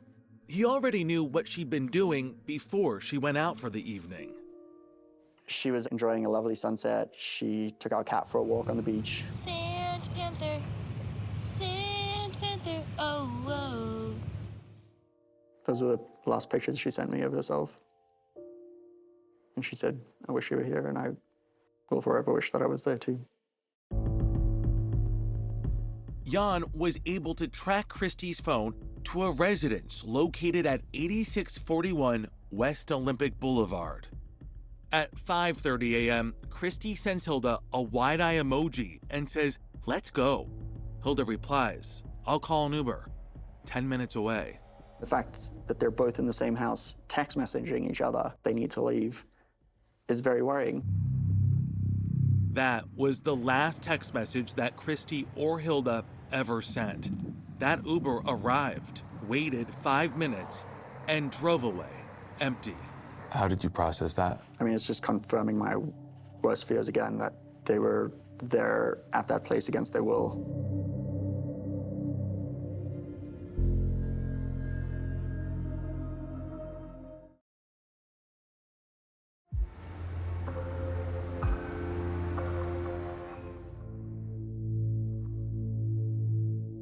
What's going on in your mind from that detective standpoint when you're about to arrive at a scene? You don't want to form an opinion prior to getting there, but you are kind of mulling over the evidence.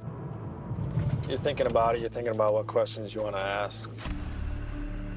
Acting on information supplied by Jan, LAPD detective Jonathan Vanderley and his partner headed here to 8641 West Olympic Boulevard a little after midnight on November 14th, only a few hours after getting that call from the second hospital. And this is where the Uber that Christy and Hilda called that night would have waited. Right out front, yep. 10 minutes between life and death. That's all it takes. It was the home of 39-year-old David Pierce. Police would learn Christy and Hilda had met him for the first time at that warehouse party. Police also discovered Pierce had a registration for a black Prius and found it parked behind the building. It matched the car seen at both hospitals down to the black rims. Pierce lived on the second floor with a roommate, Brant Osborne, 42. There was a light on in the upstairs where the two men live. So I just went up, knocked on the door. Immediately, the lights go out.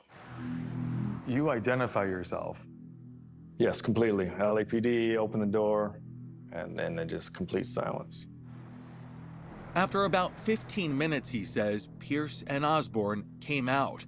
Pierce denied owning a Prius. So I immediately get a lie. Do you leave? No, I interview Mr. Osborne. At first, he says, Osborne denied seeing Christy and Hilda at all.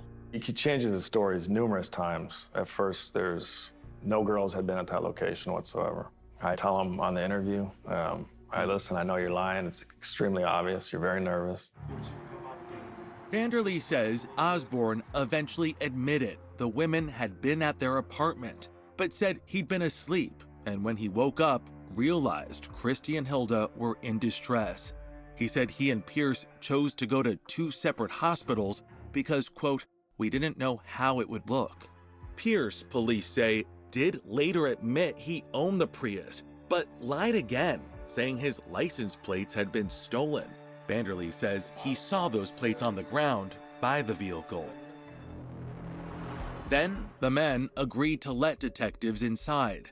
2 beds have been stripped. There was a washing machine that had been recently used. It was still wet. Is anything else that stands out to you? There was a safe in his room with baggies, which is indicative of narcotics. He said they're for crafts, for arts and crafts. By now, Vanderlei says he knew Pierce and Osborne had dropped Hilda and Christy off and believed Pierce had drugged them, but he didn't have enough evidence to make an arrest. He thought he beat us that night for sure. He was happy. He smiled and said goodbye. Yeah. Thanks, detectives. Yep. But that wasn't where it ended for you. No, not by a long shot. Vanderlee knew he needed more evidence and turned to his colleague, Detective Calvin Yu. You hear the name David Pierce. What goes on in your mind? Well, the first thing is, who did he sexually assault this time? Detective Yu had investigated Pierce in 2020 for sexually assaulting a 19-year-old. She was raped while she was unconscious. The victim said Pierce had given her drugs to knock her out during a date, but the investigation had stalled and wasn't prosecuted at the time. Detective Yu knew Pierce had other prior charges, including another rape charge from 2014 that was also not prosecuted. He has a pattern. His first step is trying to find his victim. So that could be through a dating app, through online listings, or meeting them at bars or events. When he picks his victim, he goes to step 2, which is bragging about himself. Pierce relies on lies, detectives say, to set his trap. You need to introduce himself as a producer, as a doctor, all these different things. He's none of these things. I think he might have been an intern at the time or something at a production company. An intern? Yeah. They say his next step is to drug his victims and incapacitate them, often with a drink. After they take this drink, he goes to step 4, which is the sexual assault. Police would learn both Christy and Hilda showed signs of sexual assault, but they feared they would face challenges making the case. How difficult is it to prove a crime took place when the victims were recreationally using drugs? This makes the case extremely hard. I told Jan early on that this was going to be a near impossible a case to prove.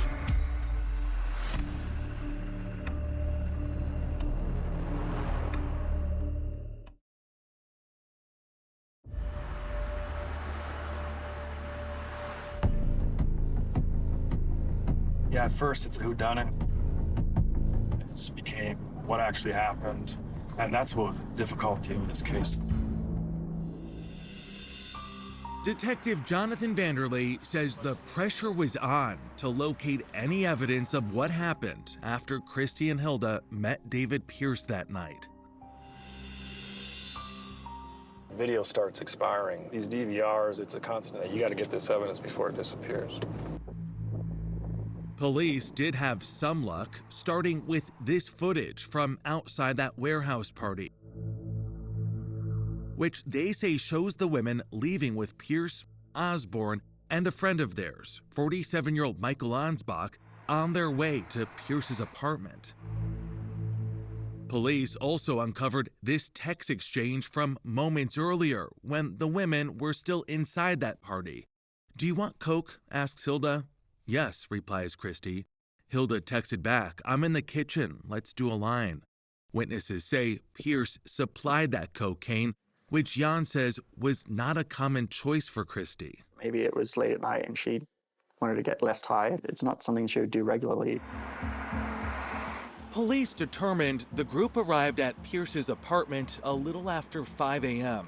The women aren't seen again until 11 hours later, when at 4:30 in the afternoon, a security camera recorded this grainy image showing Pierce with Christy over his shoulder at the top of the stairs. Police say Osborne is carrying her bag. 35 minutes later at the hospital, Pierce, wearing a black sweatshirt, helps take Christy's body out of the car. Osborne looks on. A full hour and a half later, this dark image shows the men leaving the apartment again with Hilda.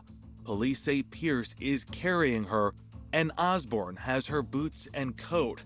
Half an hour later, the Prius arrives at that second hospital where the men take Hilda out of the car together. It had been more than 13 hours since Christy texted Hilda, "Let's go."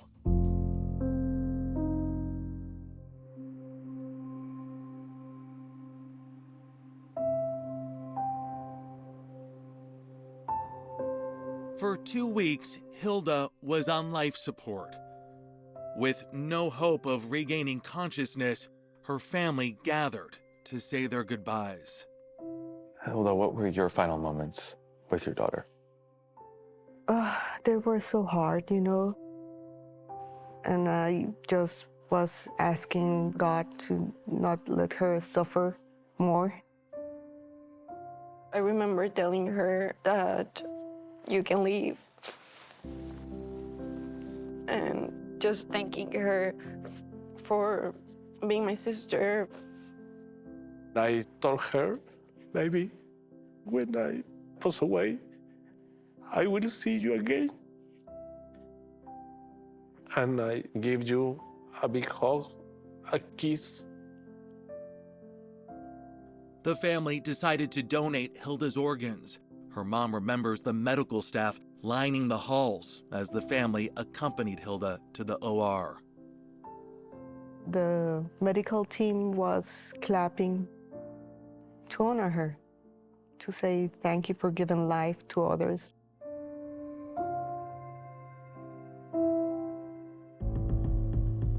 Like Christy, Hilda had suffered a drug overdose.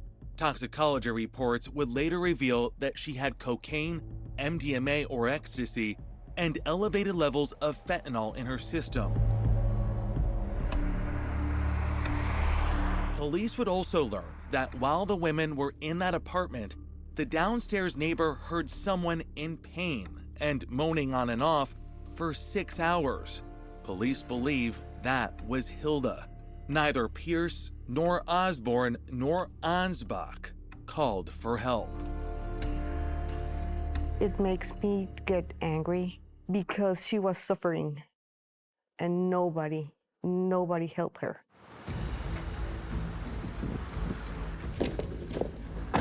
How hard is it to prove this narrative when the victims can't even testify on their own behalf? If we were just investigating Christy and Hilda's alone, very difficult. But the district attorney at the time went public, asking other women who knew Pierce to call in so police could better understand what he did to Hilda and Christy. If you feel comfortable moving forward so that we can evaluate your case and charge it, we're here for you. We started getting a lot of calls. As police continued building their case, Jan received a call that Pierce and Osborne were on the move. He recorded this video of the men loading up a moving van the day after Hilda died. Police say Pierce had also changed his phone number, and it took them a week to locate him again. So the pressure is on. You got to get this guy. I got to come up with something quick, yes.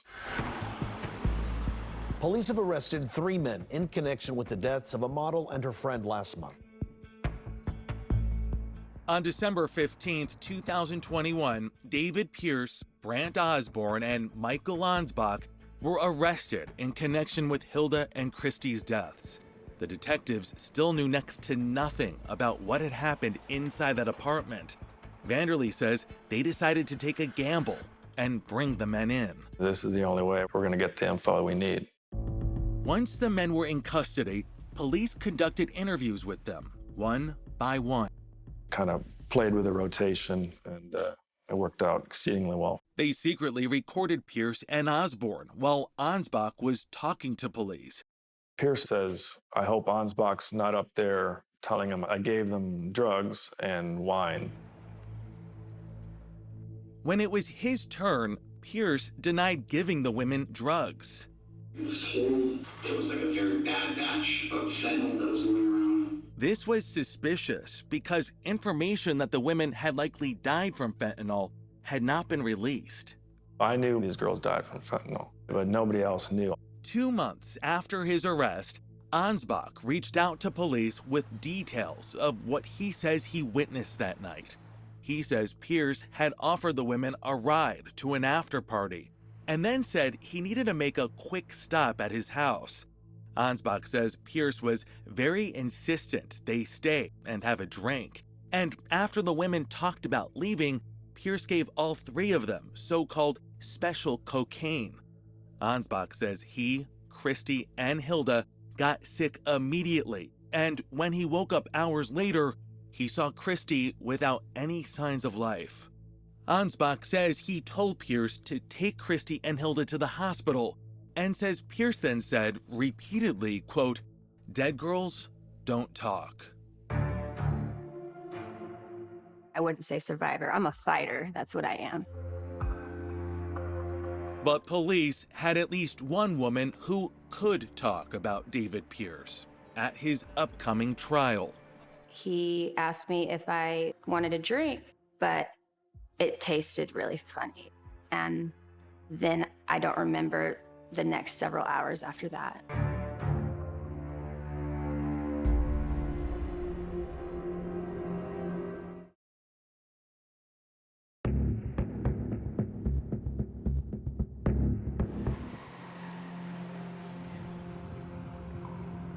January 9th, 2025. Opening arguments begin in the trial of David Pierce, charged with felony murder, and Brant Osborne, charged with accessory after the fact. The evidence will show that the defendant knowingly gave Hilda and Chrissy GHB and fentanyl, knowing that it was dangerous to their lives, knowing that it could kill them, but he just didn't care. Defendant Osborne helped him get rid of any evidence to implicate Defendant Pierce in the deaths of Christy and Hilda. Prosecutor Catherine Mariano has marshaled the forensic evidence to make her case. The toxicology results that found fentanyl in both women, and the date rape drug GHB in Christy. Also, Pierce's DNA discovered on Christy's body and under Hilda's fingernails. This is no accident.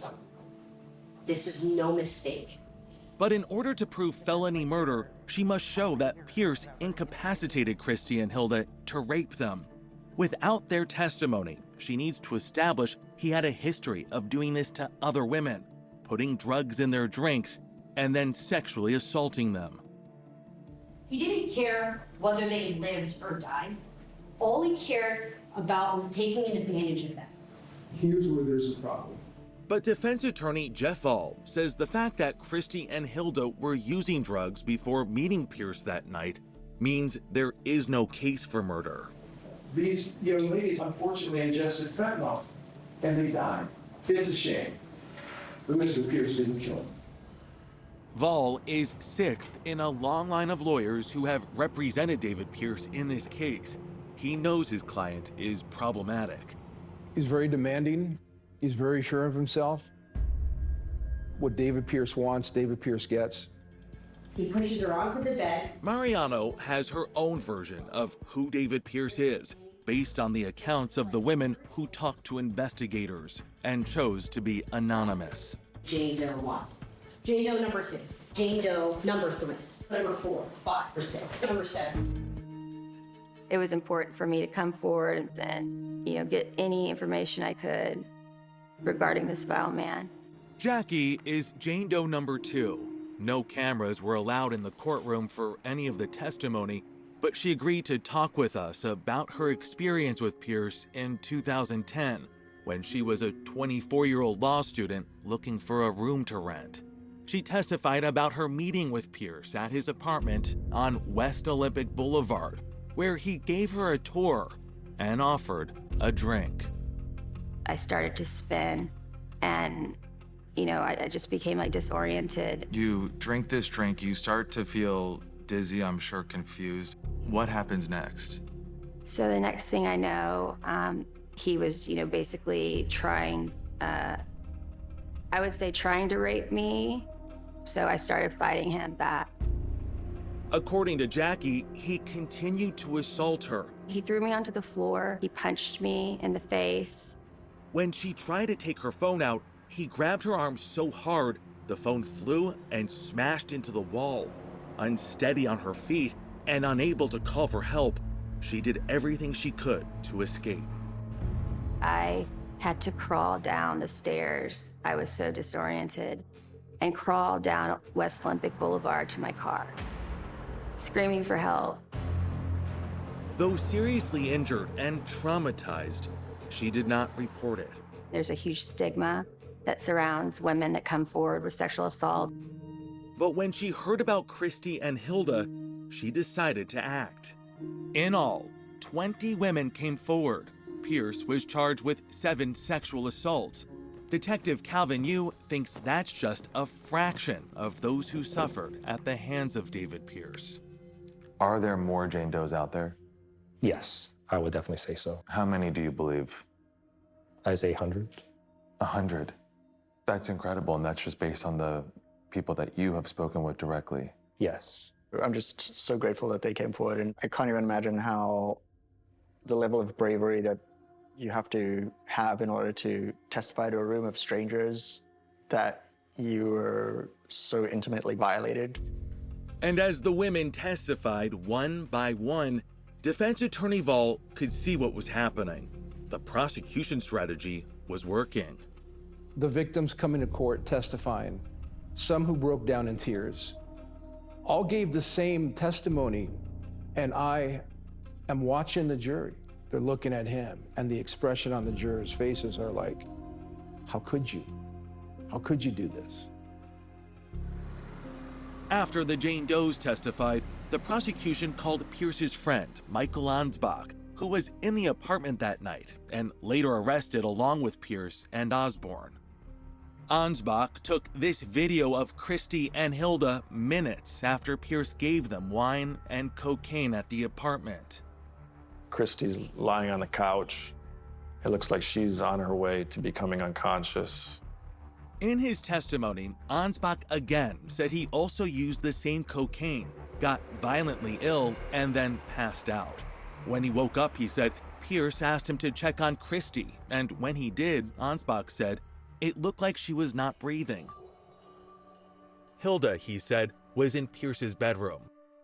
According to Ansbach, this is when Pierce told him, dead girls don't talk. Like Pierce and Osborne, Ansbach never called for help.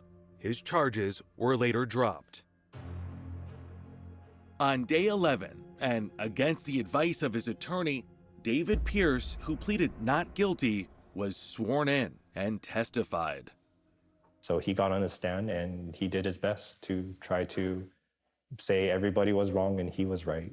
He was apparently the only one telling the truth at the entire trial. On the 12th day, Pierce's roommate Brant Osborne, who also pleaded not guilty, takes the stand. So Osborne's role was to help get rid of the bodies, first and foremost. He helped carry the girls at first. He helped formulate the plan in terms of what they're going to tell the security guards. Osborne testified he was dumbfounded by Pierce's behavior and was emotional, crying more than once on the stand, saying he played no part in a cover-up because he didn't have a complete picture of what was really going on. Jan, for one, was not buying it. He's basically claiming to be an innocent bystander in the situation and that he's also a victim in the situation, but there are facts that prove that he helped David Pierce cover it up. The question is whether the jury will believe either man. After 3 weeks, the trial took a toll on Christy's family. We sat and had to hold our mouth closed while they battered, and I feel like they destroyed my daughter's reputation. It was definitely difficult being in the same room as them. Did I have an overwhelming urge to throw something really hard at their heads? Yeah. In closing, prosecutor Mariano hits back at the defense. Just because Christy and Hilda did drugs on their own that night doesn't make them responsible for their own deaths. David Pierce took care of that, Mariano argued. He didn't care about violating them in the most awful way. He didn't care that by drugging Christy and Hilda, that they could die. And she repeats the words of Ansbach attributed to David Pierce, the words that rang in the ears of everyone who loved Christy and Hilda. He wanted them to die because dead girls don't talk. Hey, good afternoon, everybody. Attorneys for Osborne and Pierce told jurors there simply was not enough direct evidence linking them to the crime. and that there's a strong case for reasonable doubt. Now it's up to the jury to draw its own conclusion about Brant Osborne and David Pierce. Justy Giles made her decision a long time ago. Pierce is a sick, slimy lizard that sits and preys and sneaks, and his bite is deadly.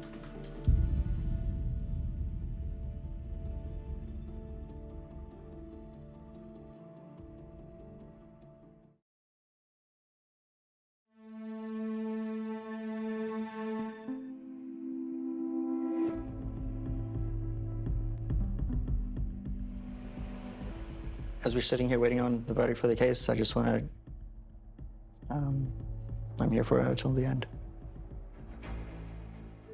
For Christy's family, it's been a long and wrenching road to get here. For you, what does justice for Christy look like? I mean, there's no justice for Christy. There's only preventing him from doing it again, I think. That's the only justice we can get. And for Hilda's mother, who could not travel to be in court, the last 3 years without her daughter have been its own trial. Nothing can bring her back again. But the hole she lives in our lives will be always there. February 4th, 2025, after 2 days of deliberations, the jury is back. Matter of the people of the state of California versus David Brian Pierce. We, the jury, in the above entitled action, find the defendant, David Brian Pierce, guilty of the crime of first-degree murder upon Christy Giles. David Pierce, guilty. We get that guilty on the first one, and sigh of relief. Guilty of the crime of first-degree murder upon Hilda Marcela Cabrera Arzola. Hilda comes up, guilty again, another sigh of relief. And then guilty of all the sexual assaults of 7 Jane Does. I don't think I breathed at all until I heard a guilty on every single one. A lot of relief, not just for my sake, but definitely for all of the victims. Jane Does finally had their day in court and were believed. I felt this huge weight released off me. It was almost like a euphoric feeling. We showed the jury what kind of man this is. But the jury is deadlocked when it comes to Brant Osborne. A mistrial is declared. I was surprised, definitely disappointed at the hung jury. I thought the trial made clear that he had definitely a hand in their deaths. What is there to question? He was aware of Christy's and Hilda's condition. He's a grown man that stands on his own 2 feet. He withheld medical help from Hilda and Christy until they were dead. I'm not happy. They perfectly could save her life, and they chose to not do it. For me, that's not justice, at least in that part. I am here standing for me and Hilda's mom, Marcella. Now, there's an unbreakable bond between the mothers who must live without their daughters. Our daughters individually were like soul sisters. Both of them lost their souls at the hand of the same man, same way, and that will be forever entwined. And before she leaves the courthouse, there is a final plea from Dusty. As much as it hurts to lose my baby girl, her body was able to tell the story. And her sharing her location, technology told us where she was, how long she was. So please, within your own families, share locations. You never know when you're gonna not be able to get in touch with somebody. When you look at photos of Christy and Hilda, what do you see? I see beauty. I see myself when I was 24. I will remember them as strong, independent women I'll remember them as beautiful souls, free spirits, women that were coming to LA to pursue their dreams. Two young women who loved their families, Sand Panther. their animals, and their lives. I want to remember her as the bright, beautiful soul that she was. Fernanda, how do you hope your big sister is remembered?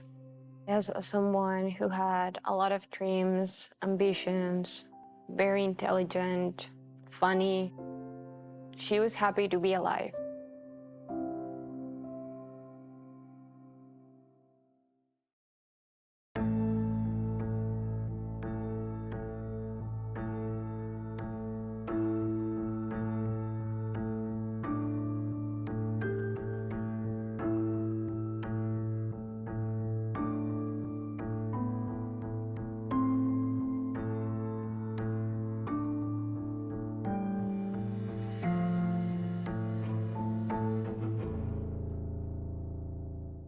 Need more time with 48 Hours? Go deep behind every true crime episode with first-hand accounts from 48 Hours Investigations.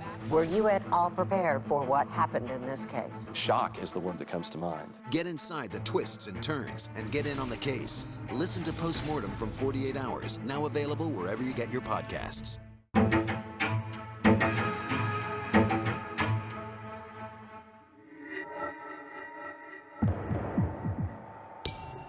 Personally, I could sort of relate to Kathy Blair and just thinking about what that would be like as a woman to be home alone.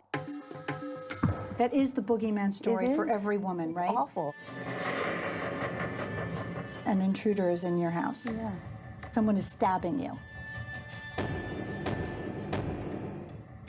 What's happening? I said, my mom is dead. Someone broke in and killed my mom. This is a case that sticks with you throughout your life. My name is Derek Israel. I was working in the homicide unit when this case occurred. My name's Kerry Scanlon, and I was the lead investigator on the Kathy Blair murder. Kathy was larger than life.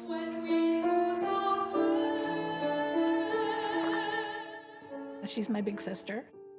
I have always thought everything Kathy did was amazing. How would you describe her from a student's perspective? She was so kind, just believed in me wholeheartedly. It still makes no sense. Who kills a choir director? Who does that? A monster. I get notified that there's been another murder. The victims are an elderly couple. They were the best parents you could ever want. They were just sweet people, like anybody's grandmother and grandfather. Right from the get-go, it started sounding really familiar. It's so violent, and it's eerily similar to Kathy Blair's. And when we saw the connection, we just continued to work the investigations together.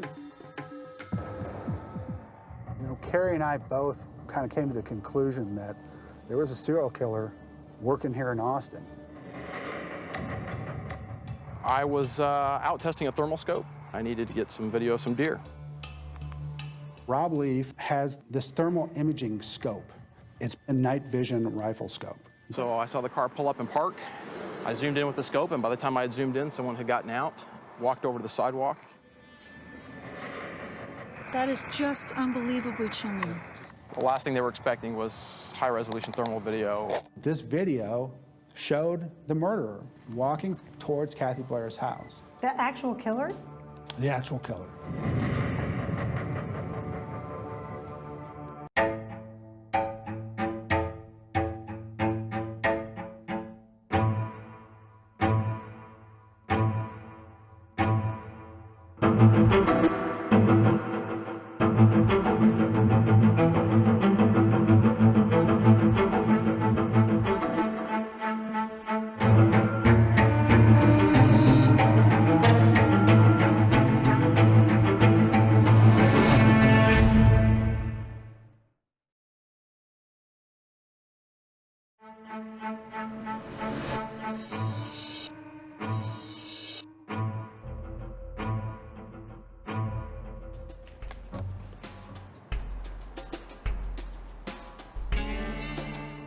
days in Texas, it seems like all roads lead to Austin. The sleek skyline of the Lone Star capital glittering. A boomtown that welcomes newcomers chasing dreams. It's a city charged with life, an unlikely place to find tragedy as dark as the death of a dreamer like Kathy Blair.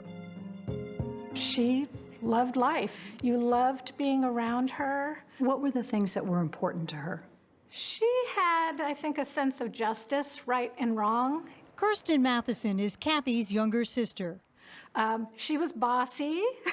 And even as kids in California, it was clear Kathy had a passion. She was always singing. She had a God-given talent, which was her voice. It was music that led Kathy to Austin. Kathy went to UT Austin to get her master's degree in vocal performance. She loved Austin. But love didn't always work out for Kathy. She divorced twice. Still, her affair with Austin held firm. And by 2013, Kathy was renting a house on a quiet street here on Tamarack Trail. It was home. She loved the people here. She loved the vibe. In a city known around the world for music, Kathy Blair fit right in. She had melody and rhythm in her soul. But you wouldn't find her singing the blues here on Austin's famed 6th Street. Instead, she chose a more spiritual stage for her talents.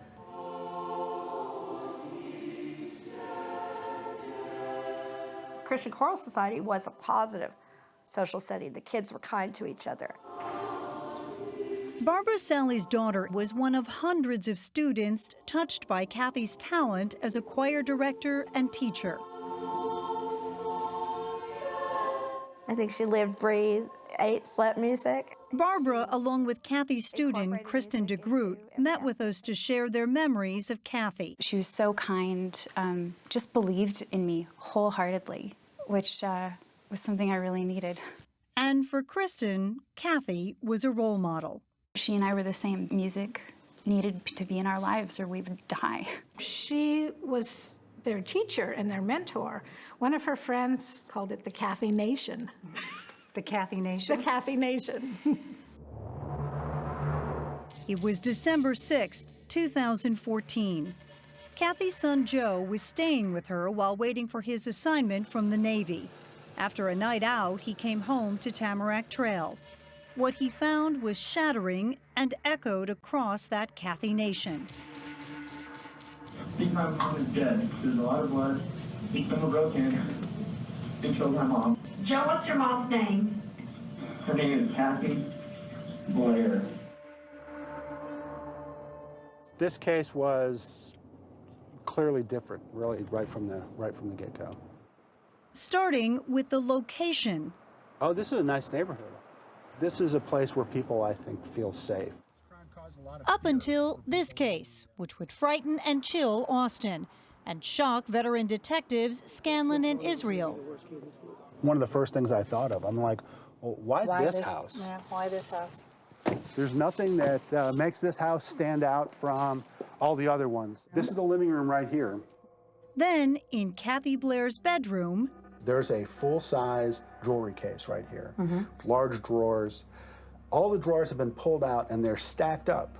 So it's like someone dumped them out and then put them in a pile right here. someone who had time to do that. Correct. A jewel thief who had time. Because Kathy Blair was already dead. This murder started right here on the bed. 53-year-old Kathy Blair lay alone, asleep in her own bed. She awoke to the ultimate nightmare. Yeah, Kathy Blair fought like hell. Choked, stabbed, and finally slashed across the neck. The wound is a fatal wound, but she still has time, to put up that fight. She fought for her life. Kathy's here, and there's blood all around her. So much blood that it formed the timeline of a murder. There's a light switch. Now, that light switch, we saw blood, like a blood swipe. That told us that the perpetrator had come in here after the murder and switched that light on. There are more blood swipes on these drawers. And that tells me the murder of Kathy Blair occurs before these drawers were removed.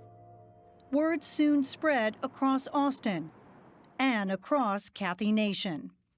I just said, no, that's not what happened.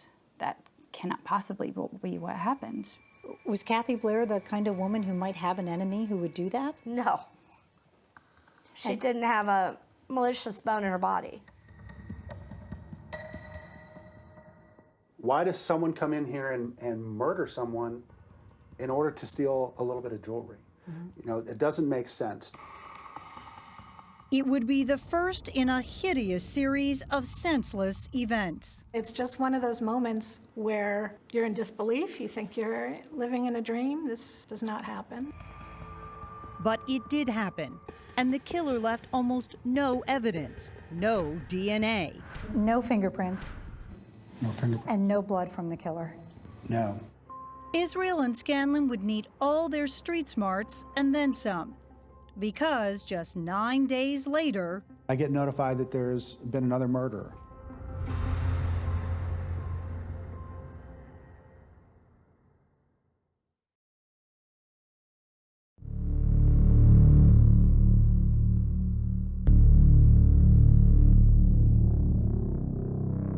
For Austin detectives Israel and Scanlon, images of Kathy Blair's death were harrowing. Attacked in the middle of the night, and it was a really horrific scene. But there was no physical evidence from a killer who made virtually no mistakes, and that meant there was no clear suspect. Then suddenly the search for a suspect changed in a way no one could imagine. It was around 1:30 a.m. on the night that Kathy Blair died. One of her neighbors was out for a late-night walk. What he saw and what he did would give the detectives their first big break in the case.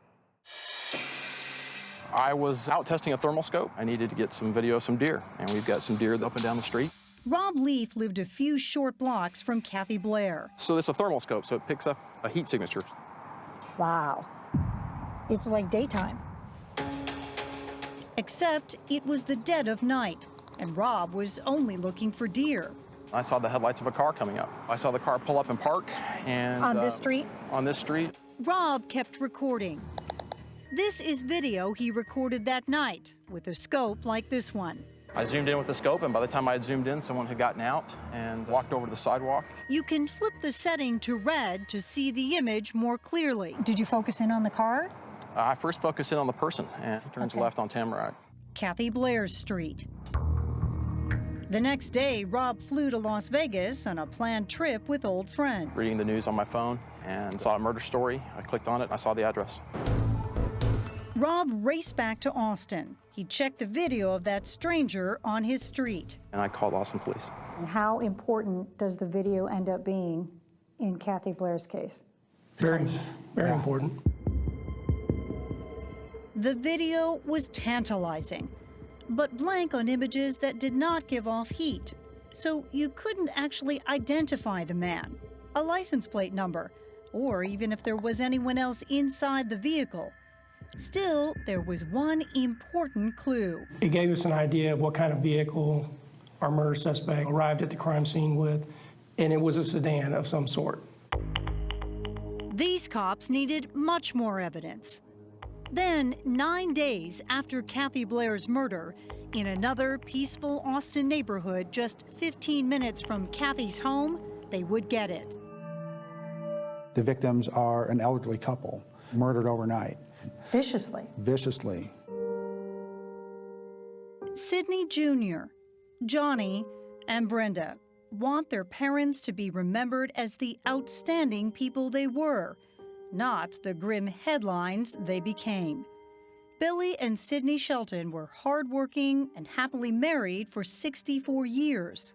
We were never rich, but not once did Daddy ever complain about it. Not once did Mama ever complain about it. A life well lived, and peacefully slowing down. Billy was 83. Her husband, Sydney, 85. These are sweet people that'll, send you on your way with some cookies. Home nurse Dow Catrola was making her scheduled visit on December 15, 2014. I knocked, nobody answered. Front door was splintered. It was clearly had been busted open. Dow nervously headed to the Sheltons' modest bedroom. And their room had been ransacked. And then to the left, I saw him on the bed, and I ran. I just turned around and I ran. Sydney and Billy Shelton had been beaten and stabbed. The knife is still present Yes. in one of the victims. That's correct. Is it clear that it's also a burglary? Yeah, I was seeing some of the same things. The same things found at Kathy Blair's murder scene, starting with an empty jewelry box. And again, the drawers were pulled out, they had been emptied and stacked.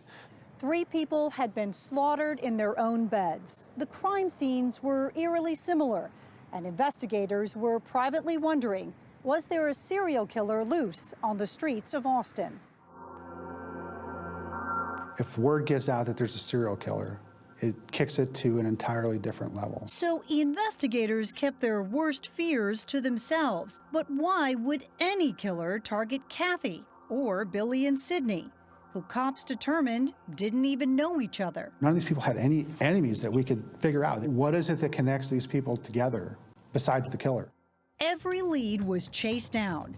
Then, almost 3 weeks after Kathy was killed, the name of a stranger surfaced. Tim Parlin. He'd done yard work at Kathy's house, and a friend reported Parlin was weird and rude.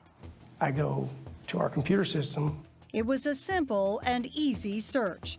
Tim Parlin had spent decades in prison. And he stole jewelry. And he stole jewelry. Specifically jewelry.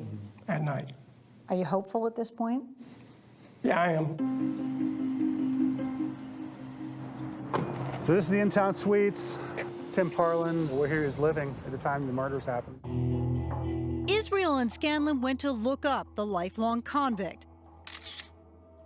The detectives snapped these photos of Tim Parlin. I told him, we're homicide detectives.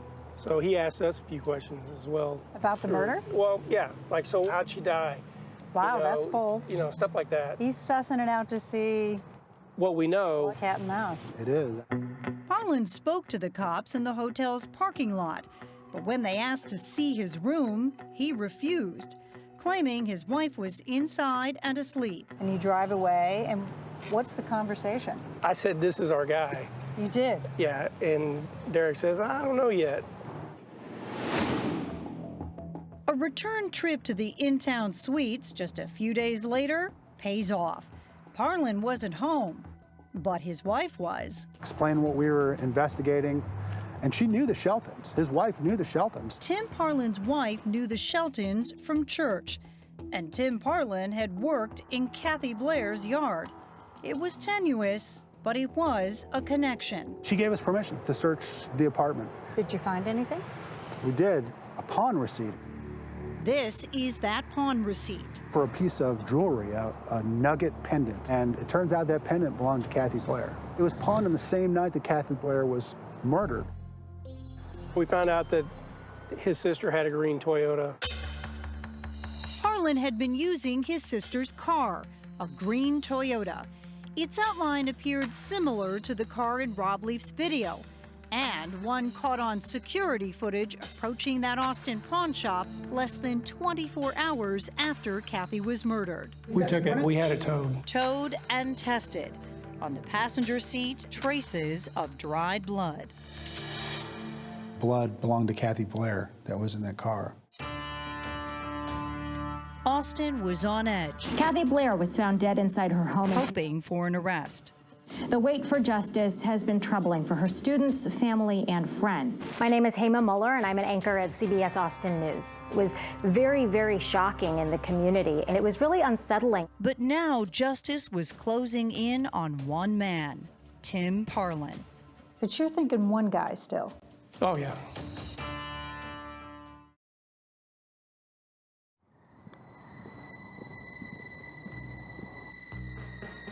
When Kathy Blair's blood was found in Tim Parlin's car, detectives Israel and Scanlon were convinced that he had killed her. At that point, we're all jubilant. We're super excited. We got our guy. Parlin fit the bill perfectly. He had done yard work for Kathy Blair and was a career criminal with a long rap sheet of burglaries. Now I just need to question him, confront him. Hopefully he'll confess. But if he doesn't, we have hard physical evidence to tie this guy to the murder. Israel had Parlin arrested for an unrelated parole violation and brought in for questioning. Seemed like a pretty short and straight road to charging Tim Parlin with murder. It turned out it wasn't a short road, and it certainly wasn't a straight road. The first step was to get Parlin to corroborate some of the details of Kathy's murder. I just straight up told him that, we knew that he had killed Kathy Blair. What's his response? I didn't do it. And this was the thing he really liked to say. These hands didn't kill anyone. So the detectives asked him who did, but Parlin wasn't giving up that information so easily. So after hours of this conversation, he finally says, okay, I'll tell you who it was. And that's when he said, Sean Gant Benalcazar. Who is that? That's what I said. Who is that? Did you think he was stalling? Oh, yeah. This sounded completely made up. And I knew as soon as he said it that he had screwed us. Because now you had to Because now we got to go hunt some mystery guy down and prove that he didn't commit a murder. With their lead suspect behind bars for now, the detectives reluctantly contacted Parlin's mystery man. Sean Gant Benalcazar had never been in trouble with the law. He had a degree in microbiology, was once a high school science teacher, and seemed an unlikely acquaintance of a serial jewel thief. This guy lived in Galveston. He didn't cause any trouble. Gant Benalcazar readily agreed to meet with them that night at the Galveston Police Department. Go see the cops there. All right. We're investigating a murder in Austin, and in particular, we're looking at Tim Parlin as the person that we believe committed the murder. I'm completely in the dark on this. Who was murdered? He tells the detectives he barely knows Parlin, that he just met him a few months earlier when his sister began dating Parlin's nephew. So we started talking, okay, well, when's the last time you were in Austin? Well, I've been in Austin a few times for the last month. He was in town during the weekends of both of those murders. And on top of it, he was staying with Tim Parlin. The thing is, honestly, I want to help you guys out because this guy, wolf in sheep's clothing, basically, didn't tell me anything about his past. And I'm starting to feel like he set me up like a patsy or something. The detectives knew from Parlin's criminal record that he did have a history of being a master manipulator. Did Tim ever approach you about doing burglaries? And before long, the mystery man who initially said he knew nothing slowly started to crack. Gant Benalcazar now says he was sitting in the car when Parlin went into Kathy Blair's house. So where are you sitting in the car? Passenger seat. Well, if he's sitting in the passenger seat, then why is there blood in the passenger seat? But Gant Benalcazar had an explanation. He says Parlin came back to the car clutching a bloody pillowcase. Came back with a sack, had blood on it, threw it in the passenger floorboard, and I took a peek at it, had jewelry in it, and I didn't want anything to do with it. When did you figure out that it had something to do with the murder? The fact that it had blood on it was not a good sign. Then, about 4 hours into the interview, No, I'm just wondering, use the restroom. as he walked down a hallway, And he was walking in front of me. I looked up and it just, I got a chill because I was like, that's the same walk as the guy in the video. remember that spooky thermal video that the cops think accidentally caught Kathy Blair's killer ambling down the sidewalk? It's just the broadness, the deliberate steps. I thought it was him. I definitely believed it could be him. Was it actually Gant Benalcazar and not Parlin who had gone into Kathy's house? We started pursuing, the line of questioning along the lines of maybe he was in the house. Did he bully you into going into the house, or? I was scared, and he was taking a threatening tone. He told me to go in the house and get the stuff. And finally, he admitted, I did go into the house, and I did steal the jewelry. Came in through where? The back door, you said? Yeah, it was open. Okay. Open, unlocked? Unlocked, yeah. I looked around and kind of prowled and snuck through quietly. I turned on a couple lights in rooms where I didn't see her. I found the room where she was, and she was fast asleep. That was the room her jewelry box was in. Okay. And so I opened the jewelry box, took the stuff out, put it in the thing. Maybe he went back, I don't know, but I didn't kill her. Yeah, I told him that's impossible. Everything you said is true, except that it's not possible she was still alive when you left. And I explained that the person who turned on those light switches you talked about turning on, the person who removed that pillowcase you talked about removing, the person who removed those drawers you talked about removing, that person had Kathy Blair's blood on his hands. So the person who did all that killed Kathy Blair. I kept pushing him for the reason. Something happened in that room when you were there. What happened? And that's when he said, I was standing there, I was looking at her. With no room left to lie, he breaks down. She woke up, she lunged at me, grabbed the knife, started trying to wrestle it out of my hand. And then it was a struggle, and I stabbed her in the neck. The confession came unexpectedly.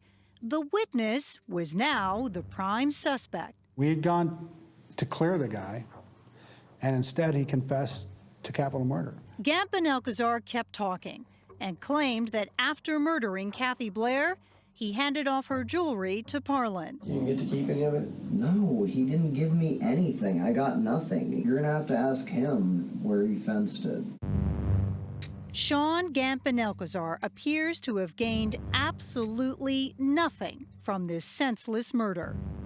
I've never met anyone who would go into someone's house and sneak in at night and murder them in their bed. For what reason? None. For their own gratification. That's it.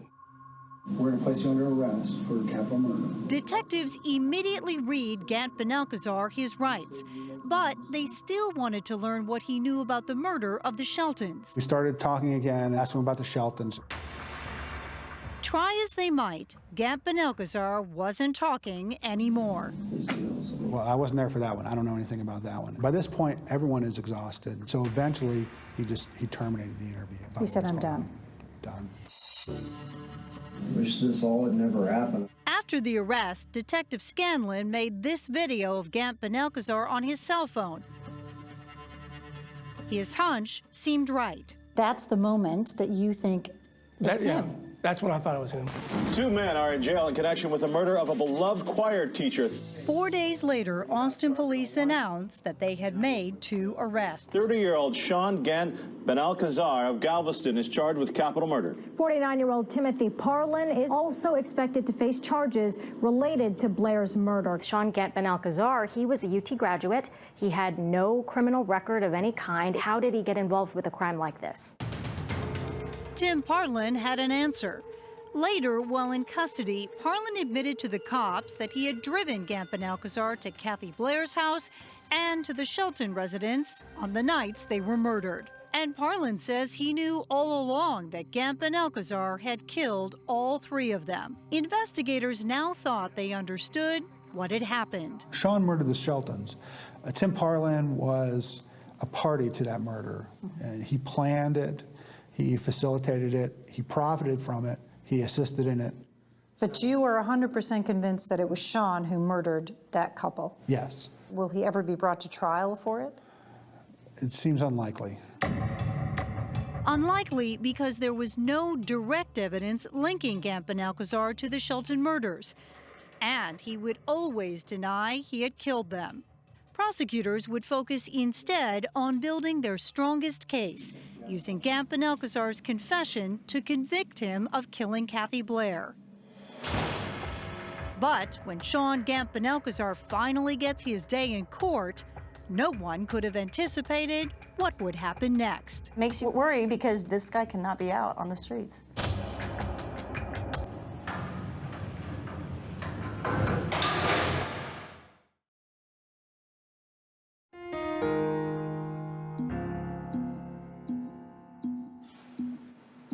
Okay, good morning, ladies and gentlemen. We're here to start the trial in the state of Texas versus Sean Gant Ben Alcazar this morning. 3 years after Sean Gant Ben Alcazar confessed to the murder of Kathy Blair, his trial begins. Did then and there intentionally commit murder by causing the death? You never know what a jury's going to do, but it was a very, very strong case.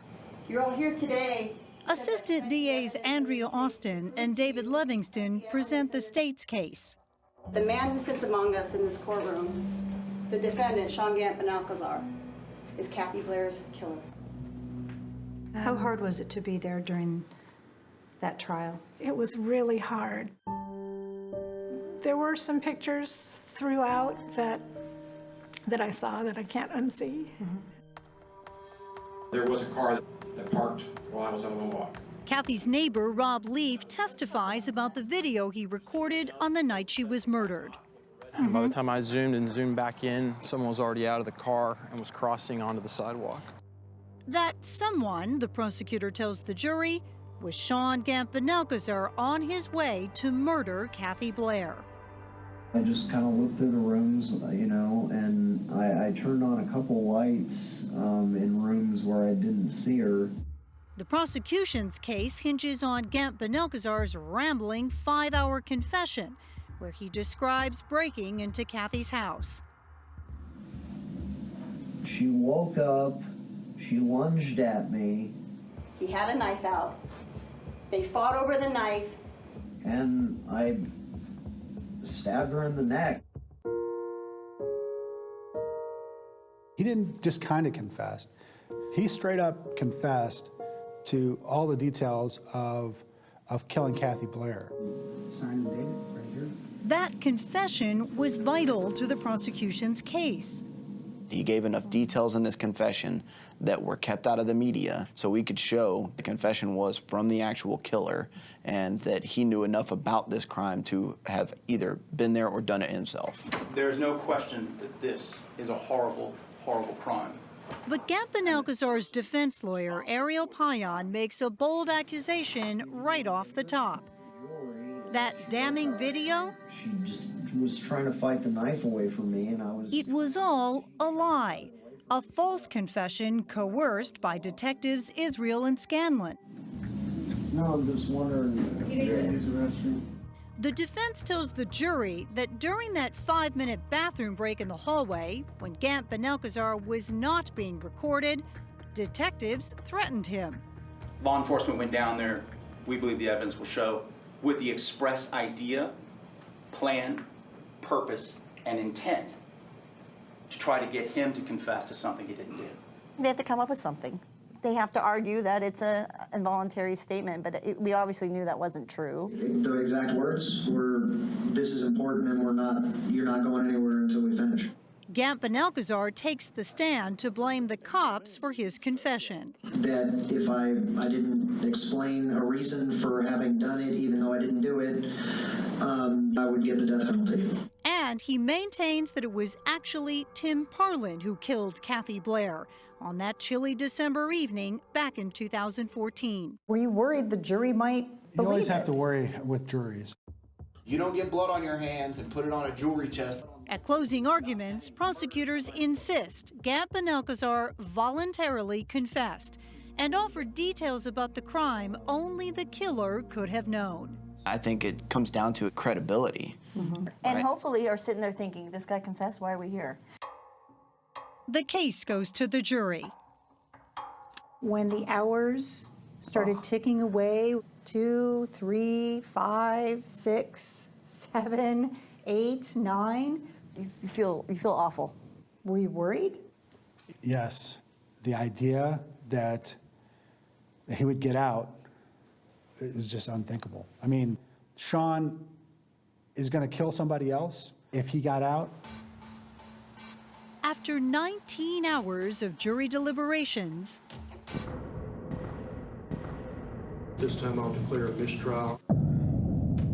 a mistrial. The jury cannot reach a verdict. If one person held out, she didn't want to consider the confession. I mean, look, that's what this system is about. We're required to get a unanimous verdict. We didn't get a unanimous verdict. How hard was it to hear that there was a mistrial and you would have to go through it all over again. Really hard. Yeah, that was tough. With a retrial in the works and Tim Parlin's trial less than a month away, prosecutors were worried. Could they get any jury to convict either of these men?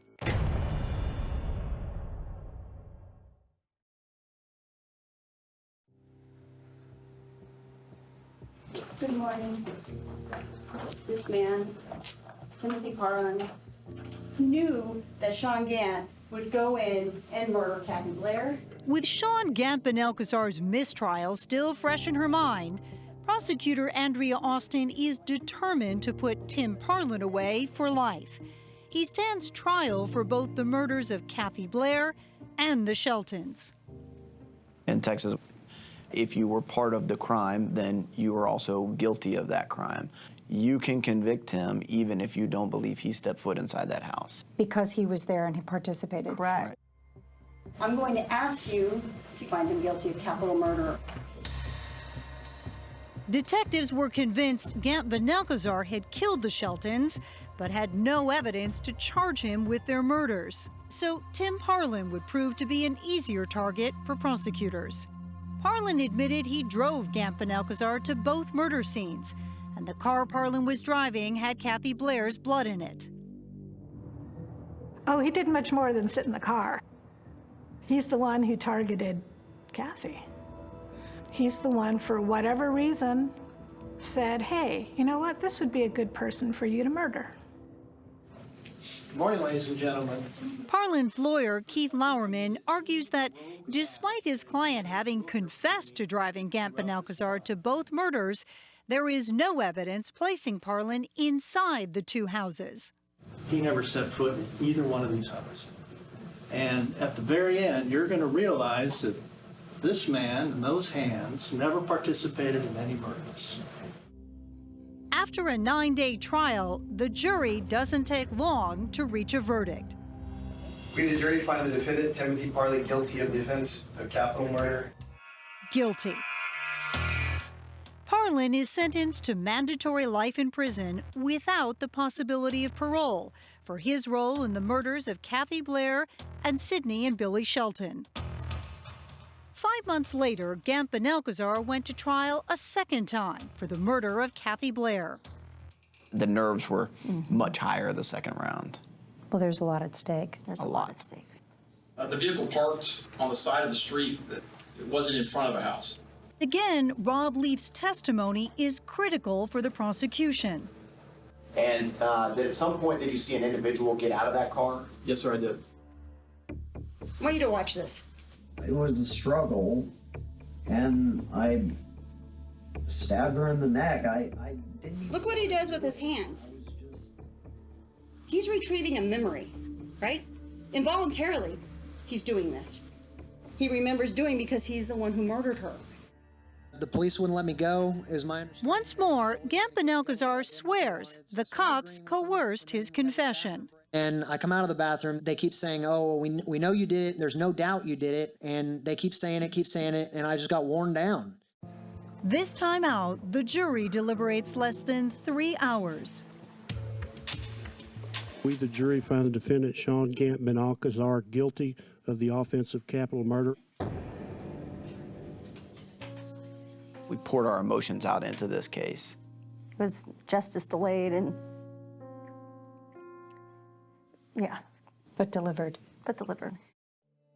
Like Tim Parlin before him, Sean Gant Benelkazar was sentenced to life in prison without the possibility of parole. We're pleased. We miss Kathy. This isn't going to bring her back. Our hearts are never going to completely heal. A few months after the verdict, I spoke with Gant Benelkazar via a prison video phone. I wanted to ask why. Why would a guy who'd never been in trouble with the law suddenly turn into a vicious killer? Instead, with no evidence of any remorse, he repeated what he told the jury, that he was innocent, the cops had forced him to confess, and that Tim Parlin was the one who had killed Kathy Blair. When I went to go see him at 4 a.m., he said, well, we're going to go get breakfast, and drove me out to the place, and then said that he had killed her and told me about it. Tim Parlin confessed to you that he killed Kathy Blair. Yeah, that's right. How could you have known the movements of the killer? Anything that I said was something that either, Tim told me or I just made up. And not surprisingly, when I visited Parlin at a prison in Northeast Texas, Hello, how are you doing? he pointed the finger at Gant Ben-Alcazar and claimed he knew absolutely nothing about the murder of Kathy Blair. After Sean viciously kills Kathy Blair, gets back in your car and drives away, and he goes back to Galveston. He never said a thing. He never said a thing. He never said. Then he comes back. Stone cold individual, actually. Right. You've been described as the master manipulator. That you talked him into doing it. My IQ is very low, and I have a big heart. I don't believe that. It is. It's very low, actually, and I have a big heart, so I'm not the mastermind behind anything. You're just a big teddy bear behind bars? Yeah, pretty much. Rob Leaf is the accidental hero of this story, someone who never knew he'd be called upon to help solve a murder. And you ended up leaving the neighborhood. I did. Needed a change. I did, absolutely. I would not be where I am as a professional actor and musician without her influence. Kathy Blair's student, Kristen DeGroot, is moving to New York to pursue her dream of a career in music. One of my greatest regrets is that I never was able to tell her that she did this for me. How proud do you think she would be of you? I hope she'd be really proud of me. They're just evil people. In the end, they're just two broken human beings who, basically put a path of destruction through, two families.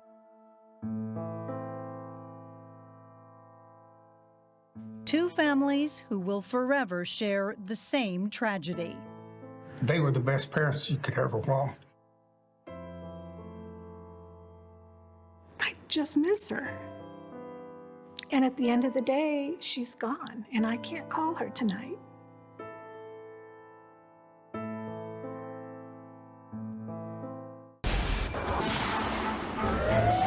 "48 Hours. Don't miss an episode."